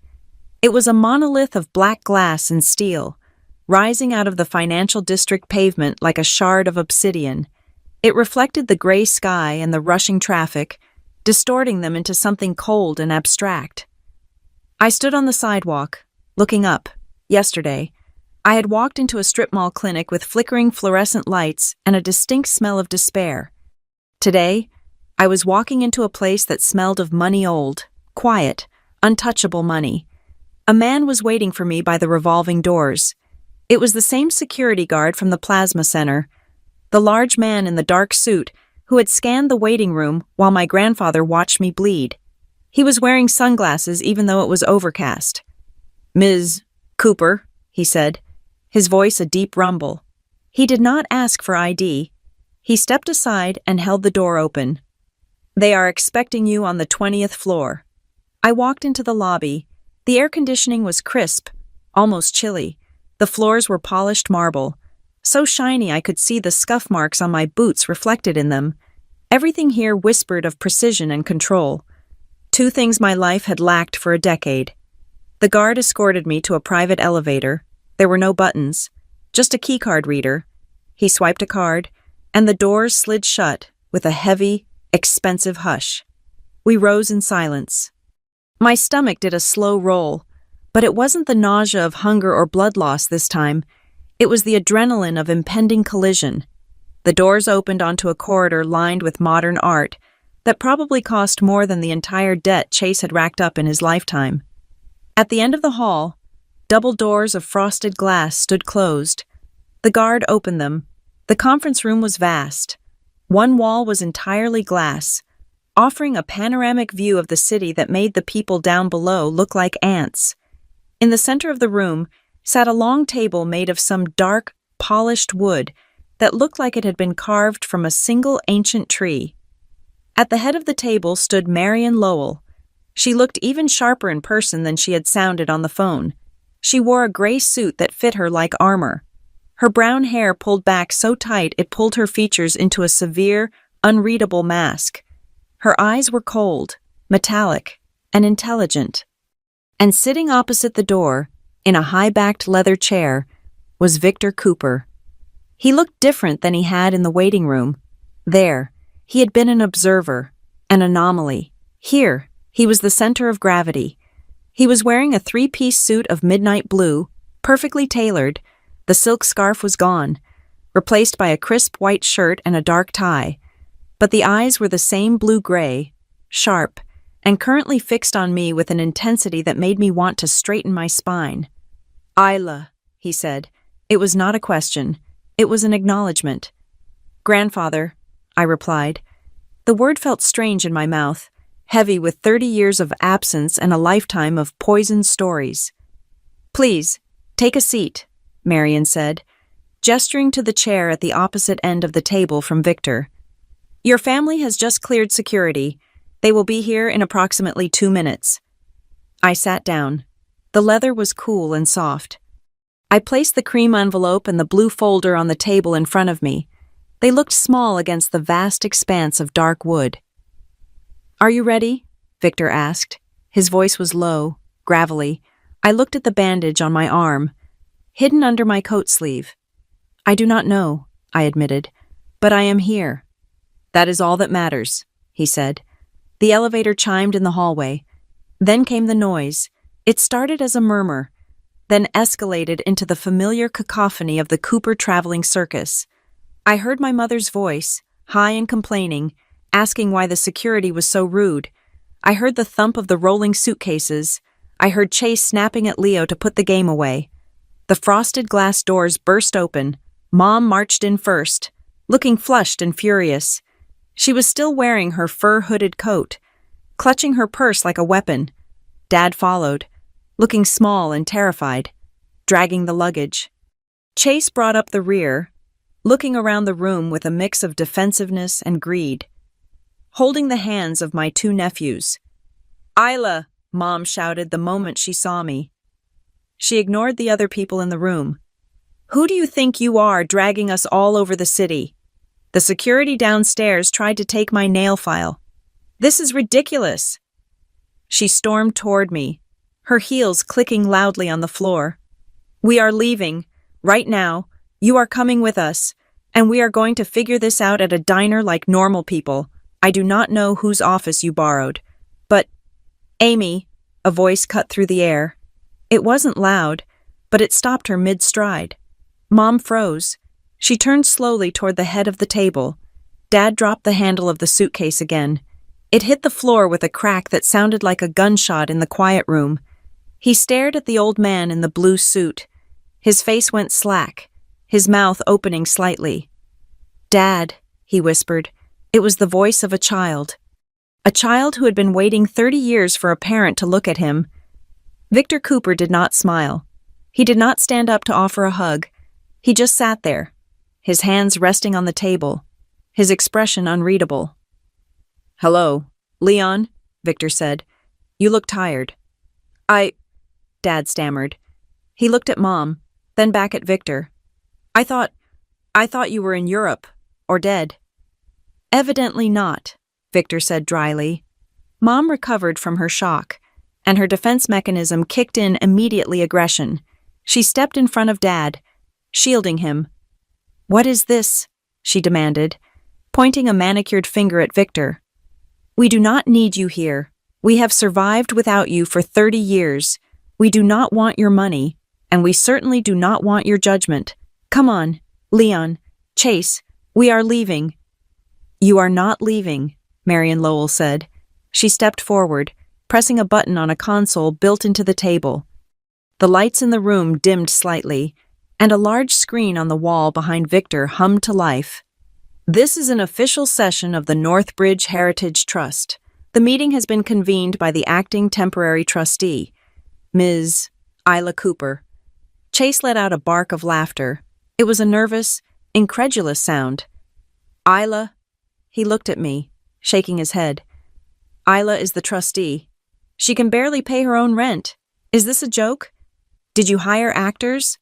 "Isla," Mom sneered, crossing her arms. "Acting trustee. That is rich. My daughter is a lab tech, not a banker. Stop playing games. Isla, it is embarrassing." "Sit down," Marion commanded. Her voice had the snap of a whip.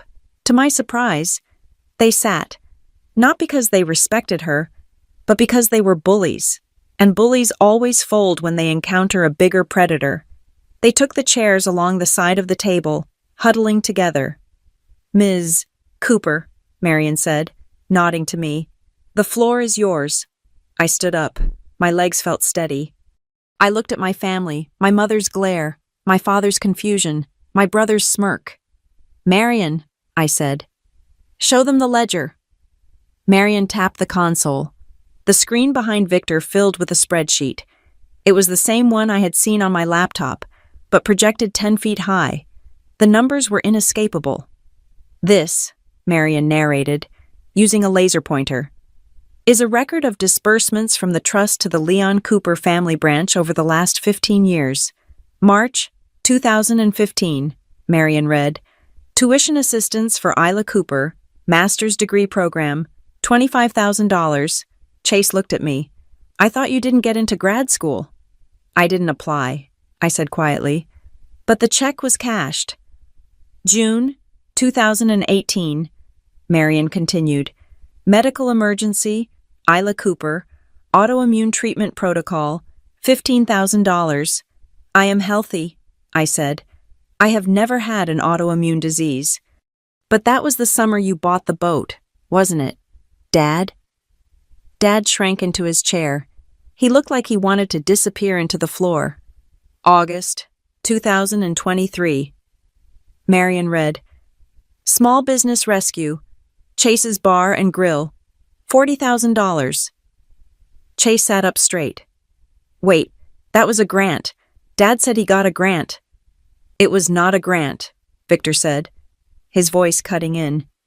It was a distribution from my estate, authorized because your father claimed the business was the only thing keeping the family afloat. And yet, Marion noted, 6 months later, the bar was in debt again, and Ms. Cooper, she pointed the laser at me, was taking out a personal loan to cover payroll. Mom stood up, slamming her hand on the table. This is illegal. You cannot show our private finances. We use that money for the family. It all goes into the same pot. Does it? Marion asked. She clicked the remote. The screen changed. The spreadsheet vanished, replaced by a high-resolution photograph. It was the photo of the trash can, the coffee grounds, the eggshells, and the torn cream-colored envelope with the Northbridge logo. The room went dead silent. This was retrieved from the refuse bin outside your home in Cambridge 3 years ago, Marion said. It was a letter addressed to Isla, informing her of her own separate trust fund allocation, an allocation that would have paid for her apartment, her car, her life. I watched my mother's face. I watched the recognition dawn in her eyes, followed immediately by the panic of being caught. Mom stammered. I threw it away because it was a mistake. I didn't want her to be beholden to him. She gestured wildly at Victor. He manipulates people with money. I was protecting her. Victor leaned forward.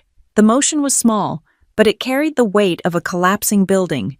You call that spam, Amy? He asked. His voice was low, shaking with suppressed rage.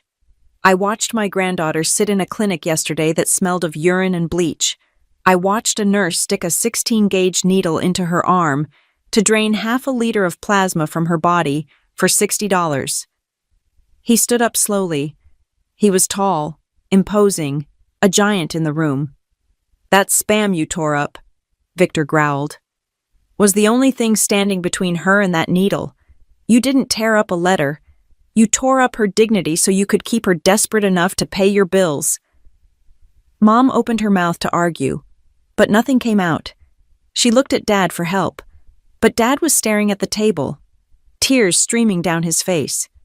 We didn't know, Chase muttered, looking at the screen. I didn't know about the letters, I swear. But you knew she was paying for you, Marion said. And you were planning on doing it again. She clicked the remote one last time. The screen changed to a screenshot of an email chain. It was dated 2 days ago. The subject line was Strategy for Weekend, from Amy Cooper to Chase Cooper. Text. Do not worry about the lawsuit money. We will go up to Silverline on Saturday. Bring the boys. If she sees Leo and Sam, she will fold. She never says no to the kids. She's weak like that. We just need to cry a little about the legacy. She will find the money. She always does. I read the words on the screen. She is weak like that. I looked at Leo and Sam. They were sitting quietly in the corner, watching the adults scream, clutching their Nintendo Switch like a life raft. They were the ammunition. My mother and brother had loaded them into the gun and pointed them at my heart. Chase turned bright red. He tried to cover the screen with his hand from where he sat. A useless, childish gesture. That is out of context. We just meant she loves the kids. It means you see her love as a weakness to be exploited, Marion said. It establishes premeditation. You plan to use emotional duress to extract funds from a target you knew was already financially comprised. Victor sat back down. He looked at me. His eyes were not angry when they looked at me. They were sad. This is not a misunderstanding, Isla, Victor said softly. This is not a family struggling to get by. This is a parasitic system. It is intentional. It is calculated. And it has been running for 15 years. He gestured to the frozen image of the email on the screen. They have turned you into a resource, he said. They mine you. And when you run dry, they push you to sell your blood to refill the veins so they can mine you again. The room was silent. The only sound was the hum of the projector fan and the soft sobbing of my father. The question remains, Victor said, folding his hands on the dark wood. You have seen the data. You have seen the evidence. You have the power to stop it. He looked at the clock on the wall. You have 9 hours left on the provision, he said. Isla, do you decide to stop the bleeding, or do we let them drain you until there is nothing left? I looked at my mother. She wasn't looking at me with love anymore. She was looking at me with fear. She was looking at me like I was a vending machine that had just unplugged itself. I looked at the blue folder under my hand. I felt the cool, smooth surface of the paper. Show me the orders, I said to Marion. Mom gasped. Isla, no. But I didn't look at her. I kept my eyes on the screen, on the words, she is weak like that. I am not weak, I whispered to myself. Show me the orders, I repeated, louder this time.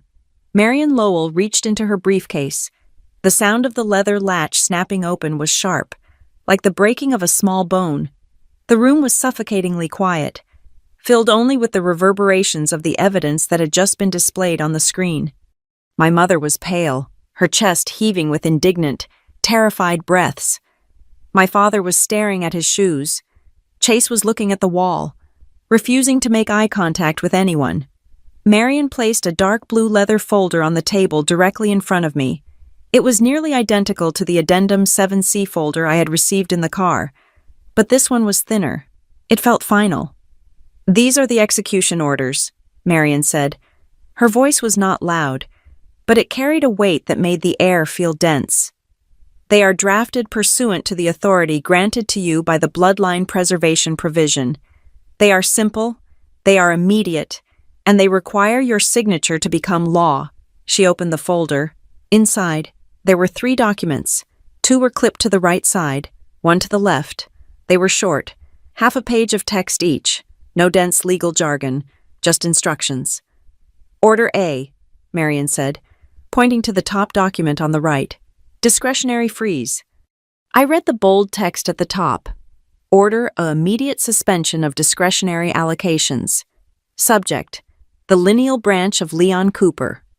If you sign this, Marion explained, looking at my parents, it initiates a total freeze on all non-essential funding for your father, your mother, your brother, and any commercial entities associated with them, specifically Chase's Bar and Grill.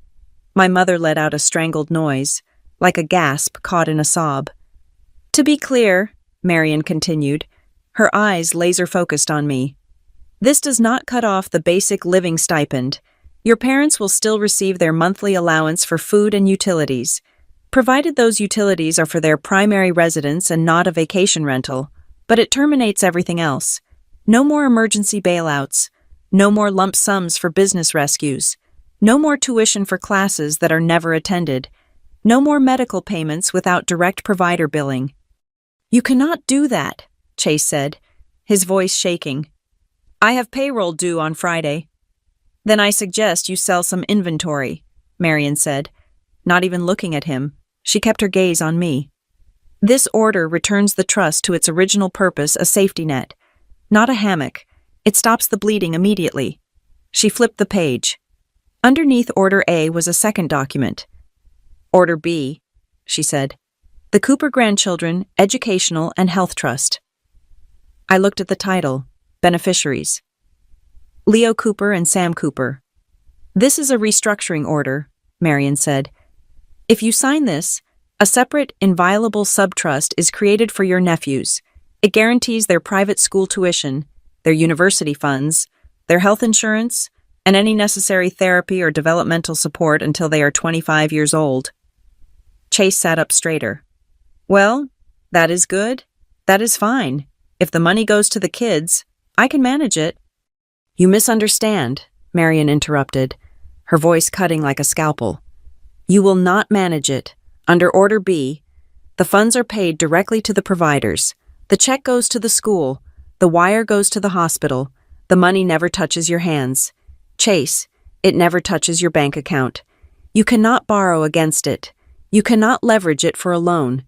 It is locked in a vault that only opens for the direct benefit of those two boys. Chase's face crumpled. He looked at the document with genuine horror. You do not trust me with my own children's money. Based on the ledger we just reviewed, Marion said. No, we do not. She looked at me. This ensures that no matter what happens to your brother's business or your parents' retirement, those boys will be educated and healthy. They cease to be bargaining chips. You remove the leverage your family has used against you. I looked over at the corner of the room. Leo and Sam were still there, huddled together. Leo was showing Sam something on the game screen, whispering gently. They were innocent. They were the hostages in a war they did not know was being fought. Order B was not a punishment. It was a rescue mission. And finally, Marion said, reaching for the single sheet of paper clipped to the left side of the folder. Order C. She slid it toward me. The self-limitation clause. I read the text. It was even shorter than the others. Order C. Tertiary heir. Voluntary restriction. What is this? I asked. This is the ethical constant. Marion said. If you sign orders A and B, you must also sign Order C. It states that for the next 12 months, you, Isla Cooper, agree to be bound by the same restrictions as the rest of the family.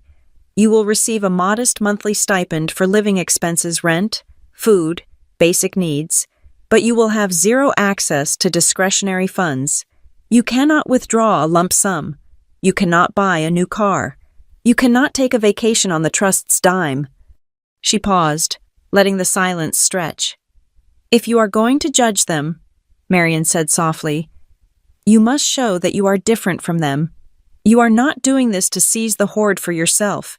You are doing this to clean the wound. You take the medicine along with the patient. I stared at the paper. It was brilliant. It was cruel. But it was brilliant. It stripped away any argument that I was being greedy. It made my decision purely about survival and principle. She is crazy, Mom screamed. The sudden noise made me jump. Mom was standing up, her face twisted into a mask of ugly, raw fury. She pointed a shaking finger at Marion, then at me. She does not understand anything, Mom yelled. She works in a lab. She looks at microscopes all day. What does she know about managing a family? What does she know about the real world? This is cruel. This is a vendetta. You are destroying this family because you are bitter that we have a life and you are alone. Amy, sit down, Victor said, his voice rumbling from the head of the table. No, Mom shouted, turning on him. You did this. You poisoned her. She was a good daughter before today. She helped us. She loved us. And you turned her into this cold-hearted accountant. She looked at me, her eyes pleading and hateful all at once. Isla, look at me. We are your parents. We raised you. We fed you. How can you sit there and think about cutting us off over money? It is just paper. Isla, family is blood. Blood, I repeated. The word hung in the air. Chase stood up next. He didn't scream. He leaned across the table, his face contorted with a sneer that looked terrified. You think you are better than me, he spat. Is that it? You think because you went to college and got that fancy job that you are the smart one? You are just a worker drone. Isla, I am an entrepreneur. I take risks. He pointed at the blue folder. And do not pretend you are some saint. If you weren't hiding your Helix Point money, we wouldn't be in this mess. You have a stockpile. I know you do. You probably have $50,000 sitting in an account somewhere while I'm begging for scraps. If you had just shared like a real sister, none of this would have happened. I looked at him. He truly believed it. He believed that my assets were community property. He believed that my refusal to bankrupt myself completely was an act of theft against him. I have $600 in my savings account. Chase, I said quietly, And I have $60 in my checking account from selling my plasma yesterday. Liar, Chase hissed. You are just greedy. I turned to my father. He was the only one who hadn't stood up. He was sitting slumped in his chair, looking like a man whose skeleton had been removed. Dad? I asked. He looked up. His eyes were wet and red. He looked at the folder, then at me. Isla, he said, his voice cracking. If you do not sign anything, if you just walk away. He trailed off, licking his dry lips. Yes, I asked. If you do not sign, he whispered, then everything continues as it was, right? The letters stop coming. The checks keep coming. We just go back to how it was on Monday. The question hit me harder than Mom's screaming or Chase's insults. He wasn't asking for forgiveness. He wasn't arguing that he was right. He was just begging for the path of least resistance. He wanted the comfort of the dysfunction. He wanted me to go back to being the battery so he didn't have to be the engine. Yes, Dad, I said, my voice trembling. If I do not sign, it goes back to normal. You get your money, Chase gets his bailout, and I go back to the clinic next week. He nodded slowly, a flicker of hope in his eyes. Well, that does not sound so bad. We can make it up to you. We can pay you back later. When the bar takes off, it was pathetic. And it broke the last thread of guilt, holding my heart together. Isla, Victor's voice cut through the pathetic tableau. I looked at the head of the table. My grandfather was watching me. He wasn't telling me what to do. He was just observing. You have a choice, Victor said, and it is not about the money. It is about the ecosystem. He gestured to the corner where Leo and Sam were sitting. The boys had looked up at the shouting. Fear etched on their small faces. You cannot save everyone, Victor said. But you have to decide what model you want those boys to learn. Do you want them to grow up in the same model your father lives in, a model where love is transactional and responsibility is something you outsource to the women in the family? He looked at Dad, then back at me. Or do you want them to learn something else? I looked at Order B.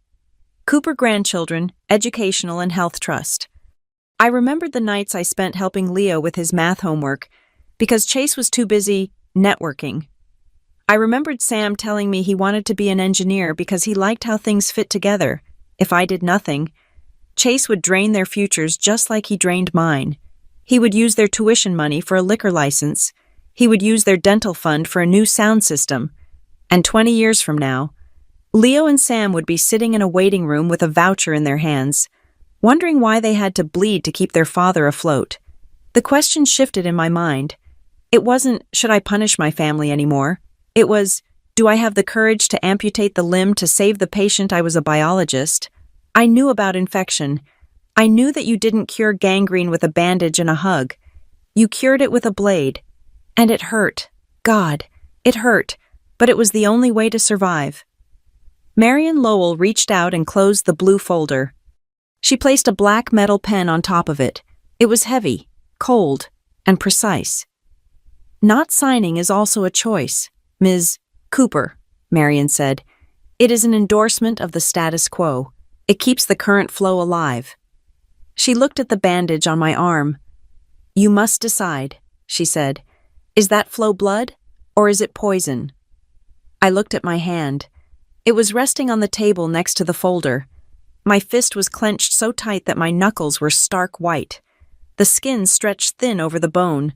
Below the cuff of my thrift store coat, the edge of the blue cobalt tape from the Riverline Plasma Center peeked out. It was a physical marker of my reality. Real blood, real pain, real exhaustion. Opposite me, my mother was adjusting her expensive coat, looking at me with expectant, demanding eyes. My brother was sneering, checking his watch. My father was waiting for me to fix it.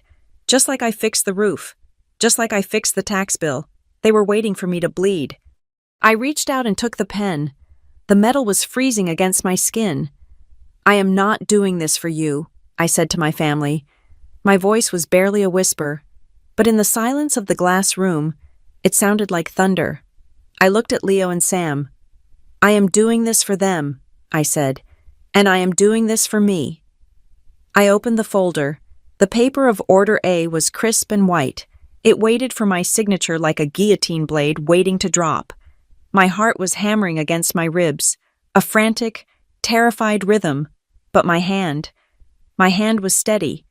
I positioned the pen over the signature line. The ink was black. The choice was made. I need a moment, I said. The words felt heavy in my mouth, like stones I had been carrying for a decade. I did not wait for permission. I did not look at my mother's stunned face or my brother's sneer.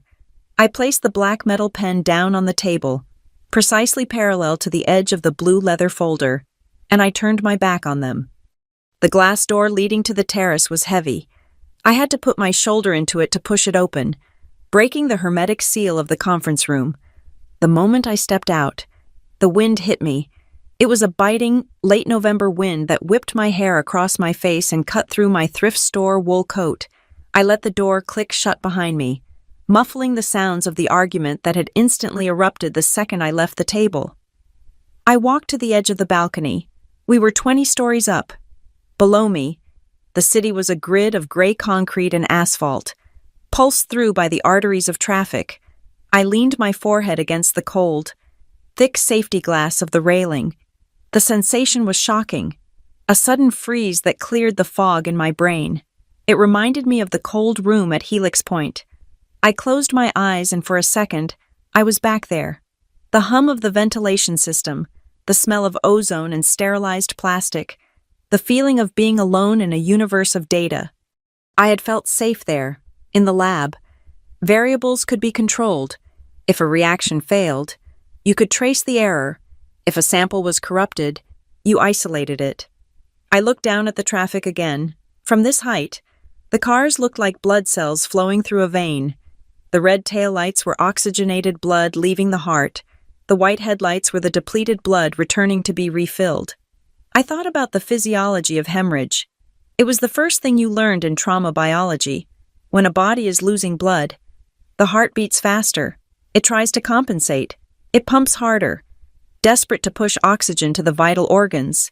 But if the wound is not closed, that extra effort just kills the patient faster. It pumps the remaining life out of the body at an accelerated rate. That was what I had been doing. For 15 years, I had been the heart pumping harder. Every time my family sprung a leak, a lawsuit, a failed business, a vacation they could not afford, I had pumped more adrenaline, more money, more of my own life force into the system to keep the pressure up. I thought I was saving the patient. I was wrong. I was just feeding the bleed. My phone vibrated in my pocket, a jarring buzz against my hip. I pulled it out, my fingers stiff from the cold. The screen lit up. It wasn't a Team Cooper group chat notification. It wasn't a demand from Chase. It was Lucas Grant. I stared at the name. Lucas was a senior researcher at Helix Point. He was the guy who used to bring me coffee at 3 a.m. when I was running sequences. He was the one who had found me crying in the supply closet that day. The one who had gently taken the pipette from my shaking hand and told me to go home. He wasn't a boyfriend. He wasn't a savior. He was just a decent human being who understood the science of burnout. I swiped right. Cooper? His voice was tinny against the wind, but warm. I know you said you wanted space, but I had a feeling. Today is the 20th, the severance package finalization date. I wanted to make sure you did not let them bully you into signing away your stock options. I let out a breath that turned into white steam in the cold air. Lucas, you sound like you are standing on a roof, he said. I am on a balcony, I said. At the Northbridge Foundation. There was a pause. Northbridge. As in the Heritage Trust, I thought that was a myth your mom told you to explain why you could not go to summer camp. It is real, I said. It is very real, and it is bleeding. Isla, Lucas said, his voice dropping, losing the casual banter. Listen to me. I do not know what is happening up there, but I know you. I know that your instinct is to fix things. You see a broken data set. You want to repair it. You see a gap. You want to bridge it. He paused. But you cannot fix a system that is designed to consume you. Remember the second law of thermodynamics. Entropy increases, disorder increases, unless you put energy in, but you are out of energy. Cooper, you are running on fumes. I sold plasma yesterday, I admitted. The confession tumbled out before I could stop it. For $60? Jesus, Isla, Lucas breathed. Okay, listen to me. Whatever choice you are making right now, whatever piece of paper is in front of you, do not do it to make them stop screaming. They will never stop screaming. Do it so you can survive. Do not sell another drop to that machine. You are a scientist, not a fuel source. I am afraid, I whispered. If I stop, they fall? Gravity is not your fault, Lucas said firmly. Let them fall. Maybe they will finally learn how to stand up. I lowered the phone. Thank you. Lucas? Call me when you are done, he said. I will buy you a burger, a real one, not ramen. I hung up. The silence rushed back in, but it felt different now. It felt less lonely. A second later, a text message popped up. It was from Aunt Nora, my father's sister, who had been exiled from the family years ago for refusing to lend Chase money for his first failed venture. Aunt Nora. The boys are texting me. Apparently, it is World War III over there. Just wanted to send you this. Leo drew it this morning before they dragged him into the car. An image loaded. It was a photo of a piece of notebook paper. On it, drawn in crayon, was a stick figure with long brown hair holding a calculator. Next to it were two smaller stick figures holding hands. There were hearts drawn all over the margins, and in shaky, childish block letters, it said, Auntie Isla is the best at math. I stared at the drawing. The lines were crooked. The hearts were lopsided. Leo didn't draw a bar. He didn't draw a stack of money. He didn't draw a new sound system. He drew me doing math. He didn't care about the legacy. He didn't care about the lounge concept. He cared that I sat with him and helped him understand fractions when his father was too busy playing businessman. My mother's words from the email echoed in my mind. She is weak like that. Use the kids. They thought my love for those boys was a weakness. They thought it was a soft spot where they could insert the needle. They were wrong. It wasn't a weakness. It was the only thing strong enough to make me do what I had to do. I looked at the traffic again. The red and white lights blurred together. A memory surfaced. A flashback so vivid I could smell the liquid nitrogen. I was back in the lab at Helix Point, 3 years ago. We had a contamination event in the primary culture line. A virus had gotten into the samples. Dr. Aris stood next to me, looking at the tray of petri dishes. It is just one dish, sir. I had argued. Maybe we can treat it. Maybe we can isolate the healthy cells and save the culture. Dr. Aris had shaken his head. No. Isla. When a biological system is compromised by a pathogen that mimics the host, you cannot negotiate with it. You cannot treat it in the dish. If you try to save the infected parts, you lose the whole line. He had pointed to the cryofreezer. You freeze it, you drop the temperature to minus 80 degrees. You stop all biological activity. It is the only way to halt the replication of the virus and protect the integrity of the remaining samples. But it kills the active cells. I had said, it puts them in stasis. He corrected. It stops the growth. But it stops the rot. I blinked, and the city came back into focus. The trust was the body. The money was the blood. My father, my mother, my brother. They were the infection. They weren't evil people in the sense of villains in a cartoon. They were just pathogens. They consumed resources and produced toxins, debt, guilt, lies. They couldn't help it. It was their nature. They had been allowed to replicate unchecked for 15 years, and Leo and Sam. They were the healthy tissue. They were the future of the line. If I let the infection run wild, it would consume them too. It would turn them into replicas of Chase entitled, anxious, hollow men waiting for a check. I looked at my hands. They were pale against the dark glass. I was the cryofreezer. Order A wasn't a punishment. It was a drop in temperature. It was order freeze. I finally understood what Marion meant. a discretionary freeze. I wasn't killing them. I was putting them in stasis. I was stopping the metabolic process that was killing us all. I was cutting off the nutrient supply to the virus so the healthy cells could survive. And Victor's words in the waiting room finally clicked into place. This time, you are not the one who is going to be drained. He hadn't meant that he was going to give me money. He meant that he was giving me the power to stop the transfusion. He was giving me the clamp. The guilt that had been sitting on my chest for a decade began to fracture. It cracked and fell away like old plaster. This wasn't revenge. Revenge was hot. Revenge was screaming and throwing things. This was surgery. Surgery was cold. Surgery was precise. Surgery hurt, and it left scars. But it was necessary to save the life of the patient. I looked down at my left arm. The sleeve of my coat was pulled up slightly, revealing the blue cobalt bandage from Riverline Plasma. It was ugly. It was a badge of my submission. It was a physical receipt for the part of myself I had sold to buy their affection. I reached over with my right hand and dug my fingernails into the edge of the tape. It stuck fast to my skin and arm hair. I pulled.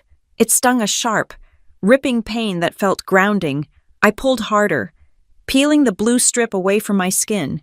It came off with a sound like tearing fabric. Underneath, the puncture wound was a small, ugly purple dot. A bruise was blooming around it, yellow and green. The track mark of a person who had been used. I balled the blue tape up in my fist. It was sticky and gross. I looked at the trash can standing next to the glass door. It was a sleek, brushed metal cylinder. I walked over to it. I held my hand over the opening. "That is it," I whispered to the wind. "That is the last drop." I dropped the ball of tape. It fell into the darkness of the bin with a soft rustle. I wasn't just throwing away a bandage. I was throwing away the script. I was throwing away the role of the martyr. I was throwing away the girl who ate frozen pizza on her birthday while her family ate steak. I took a deep breath. The air was freezing, but it tasted clean. It tasted like oxygen. I turned around and faced the glass door. Through the pane, I could see them. My mother was pacing, gesturing wildly. Chase was slumped in his chair, looking sullen. Dad was wiping his eyes. Victor sat at the head of the table, a silent stone monolith, waiting. They looked small. From out here, disconnected from their noise, they looked like children throwing a tantrum because the candy store was closed. I smoothed down the front of my coat. I brushed a strand of wind-blown hair out of my eyes. I didn't try to fix it. I liked the wildness. I liked that I looked like someone who had just stood in a storm and survived. I reached for the door handle. It was heavy, solid metal. I wasn't walking back in there to argue. I wasn't walking back in there to explain. I was walking back in there to execute an order. I pulled the door open. The warmth of the room rushed out to meet me, carrying the scent of expensive leather and stale perfume. I stepped over the threshold. My step was heavy, grounded. My hands were bare. My arm was exposed, the purple bruise visible for everyone to see. But I didn't pull my sleeve down to hide it. Let them see the cost. I walked to the table. I looked Victor in the eye. He nodded, a microscopic movement of his chin. I looked at the pen. It was waiting. I was ready to close the valve. I pushed the heavy glass door open and stepped back into the climate-controlled silence of the conference room. The warmth hit me first, smelling of expensive leather and the lingering, stale scent of my family's panic. My mother, Amy, was the first to react. Her eyes were red-rimmed and swollen. Her mascara smudged in jagged lines down her cheeks. She looked less like the matriarch she pretended to be and more like a child who had been told the party was over. "Isla," she choked out, her voice trembling with a mix of grief and accusation. "You are killing this family. You are killing us over a few numbers on a spreadsheet. When did you become so cold I do not recognize you anymore?" I walked past her without a word. I pulled out the heavy leather chair at the foot of the table and sat down. I placed my hands flat on the polished wood. Right next to the blue folder, Chase was vibrating with rage. His face was a mottled purple, veins bulging in his neck. He slammed his hand down on the table. A violent, hollow sound that made the water glasses rattle. "If you sign those papers," Chase hissed, leaning over the table until his spit landed near my hand. "I consider myself an only child. You are dead to me. You are a traitor. Isla, you are betraying your own blood for him." He jerked a thumb toward Victor. I looked at my father. Leon Cooper was slumped in his chair, staring at his hands. He looked small. He looked defeated. "Dad," I asked softly. He looked up, his eyes wet. "Isla," he mumbled, his voice thick with self-pity. "If you loved this family, really loved us, you would not do this.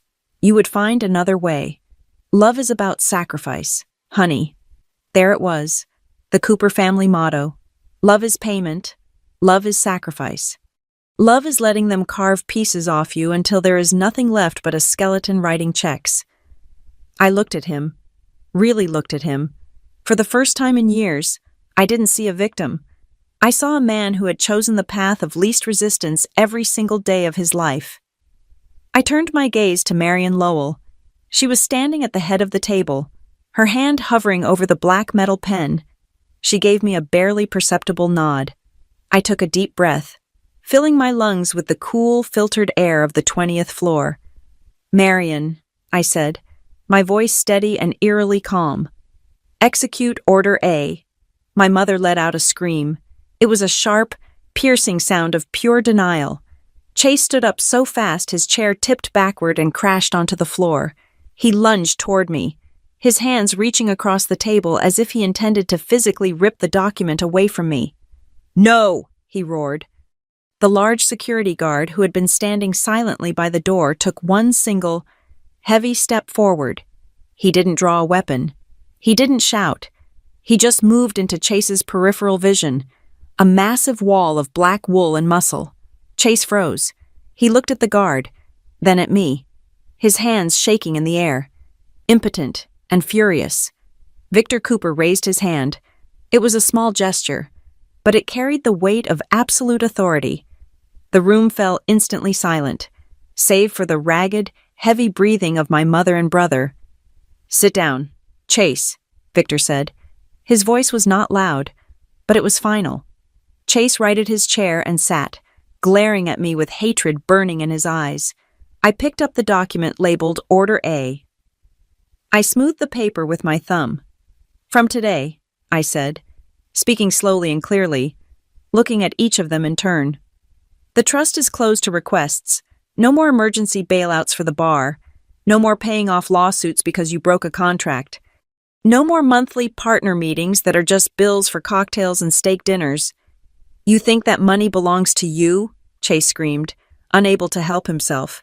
"That is our money. Grandpa abandoned Dad. He left us to rot. I am just taking back what belongs to me. I am taking what is owed." Victor leaned forward, his blue-gray eyes hard as flint. "And you take what is owed by forcing your sister to sell her own blood?" Victor asked. His voice was ice-cold. "You reclaim your birthright by draining hers." Chase opened his mouth to argue, but the reality of the question silenced him. He looked at the bruise on my arm, then looked away, muttering something about how I volunteered. I ignored him. I turned the page in the leather folder. "Marion," I said. "Execute Order B." My mother gasped, pressing a hand to her chest. "The Cooper Grandchildren Educational and Health Trust is now active," I said. My voice softened as I looked toward the corner of the room where Leo and Sam were watching, wide-eyed and silent. "From this moment on, Leo and Sam have their own protected funds. Tuition goes to the school, medical bills go to the doctor, therapy, clothes, camps, it is all covered." I looked back at Chase. "But not one single penny goes through you. You do not get to touch it. You do not get to manage it. And you definitely do not get to use their names to guilt me into giving you cash ever again." "You are stealing them," Mom sobbed, grabbing Dad's arm. "She is stealing my grandchildren. She is trying to buy them." "No one is stealing anyone, Mrs. Cooper," Marion interjected, her tone professional and cutting. We are simply removing your ability to hold their future hostage. We are taking the wallet out of your hands, not the children." I reached out and picked up the black metal pen. It was cold against my skin. It felt heavy, substantial. It felt like a weapon I should have picked up 10 years ago. My hand did not shake. I looked at the tip of the pen, then at my family. "My whole life," I said. "I have sold my blood, my time, and my health so that you would not have to feel any pain. I ate instant noodles so you could eat steak. I walked so you could drive. I bled so you could drink." I locked eyes with my mother. "Today, I decided on one simple thing," I said. "From this moment on, I will not bleed for you anymore." I lowered the pen to the paper. The sound of the nib scratching against the document was loud in the silent room. Scritch, scratch. I signed my name. Isla Elise Cooper. I dated it. November 20th. It sounded like a lock clicking shut. It sounded like a guillotine blade dropping. It sounded like freedom. I flipped the page to Order B. The screen behind Victor flashed. The spreadsheet updated in real time. I watched the numbers in the column labeled Discretionary Reserves drain away, transferring instantly into a new column labeled Protected Minor Trust. $600,000 moved in the blink of an eye. It moved from Chase's reach to Leo's future. I signed the second document. I put the pen down. Marion reached over and closed the blue leather folder. The sound was a soft thud, like a book closing on a long, tragic story. "The freeze is effective immediately," Marion announced. "All banking institutions have been notified electronically. Any pending transfers from the Leon Cooper branch that have not cleared are now void. Any credit cards linked to the discretionary fund have been deactivated." She looked at Chase. "I believe you have a wire transfer scheduled for tomorrow morning for your legal settlement. That has been canceled. You will need to find alternative funding." Mom put her head down on the table and began to weep. Loud, heaving sobs that sounded more like a performance than genuine sorrow. Chase stared at me. His face was pale, stripped of its anger, leaving only fear. "You are going to regret this," he whispered. "One day, you are going to need us. You are going to get sick, or lonely, or in trouble, and you are going to reach out, and no one is going to be there." I looked at him. I looked at the man who had taken everything and given nothing. "Chase," I said, standing up. "That is exactly how I have lived with this family for 10 years. I have been alone in this room with you my whole life." I turned to Victor. The old man stood up. He walked around the table until he was standing in front of me. He was tall, towering over me, but he didn't feel threatening. He felt solid. He placed a hand on my shoulder. His grip was firm. "I am not proud that I kept the money," Victor said quietly, so only I could hear. "Money is just paper. I am proud that you finally had the courage to place the tourniquet." He looked at the bandage on my arm, at the purple bruise I had exposed on the balcony. "From here on out, you do not have to sell blood, Isla," he said. "If you want to work with blood, you do it in a laboratory. You do it on a microscope slide. You do it to save lives, not to pay for your brother's mistakes. Do you understand me?" "I understand," I whispered. "Go," he said. "Walk out of here. Do not look back." I turned away from the table. I turned away from my mother's sobbing, from my father's silence, from my brother's hate. I didn't say goodbye. There was nothing left to say. I walked to the double doors. The security guard opened them for me. I stepped into the hallway, walked to the elevator, and rode it down to the lobby in silence. When I stepped out of the Northbridge Foundation building, the late autumn wind hit me again. It was colder now, biting at my cheeks, but it felt bracing. It felt like the world was waking me up. I reached into my pocket and wrapped my hand around my phone. It was vibrating continuously. Buzz, buzz, buzz. I pulled it out.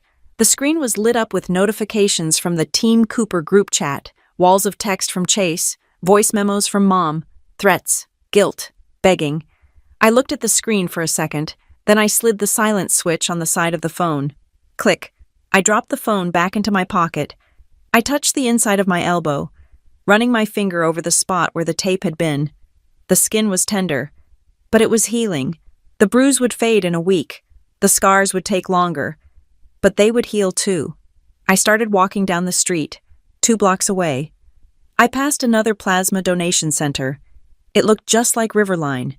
The same flickering neon sign, the same peeling paint. A sandwich board on the sidewalk read, "Holiday Special." Earn up to $60 per donation. I stopped. I looked at the sign. Yesterday, that sign had looked like a lifeline. It had looked like survival. Today, it looked like a trap I had finally chewed my leg out of. I smiled. It was a tired smile, a small curve of my lips, but it was real. "Keep your $60, I whispered to the empty street.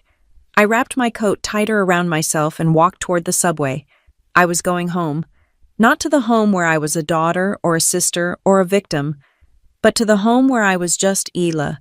And for the first time in my life, every drop of blood in my veins belonged to me. Thank you so much for listening to this story. Please comment below and tell me where you are listening from. I would love to know how far Ila's story has traveled. Do not forget to subscribe to Maya Revenge Stories, like this video, and smash that hype button to help more people hear this story.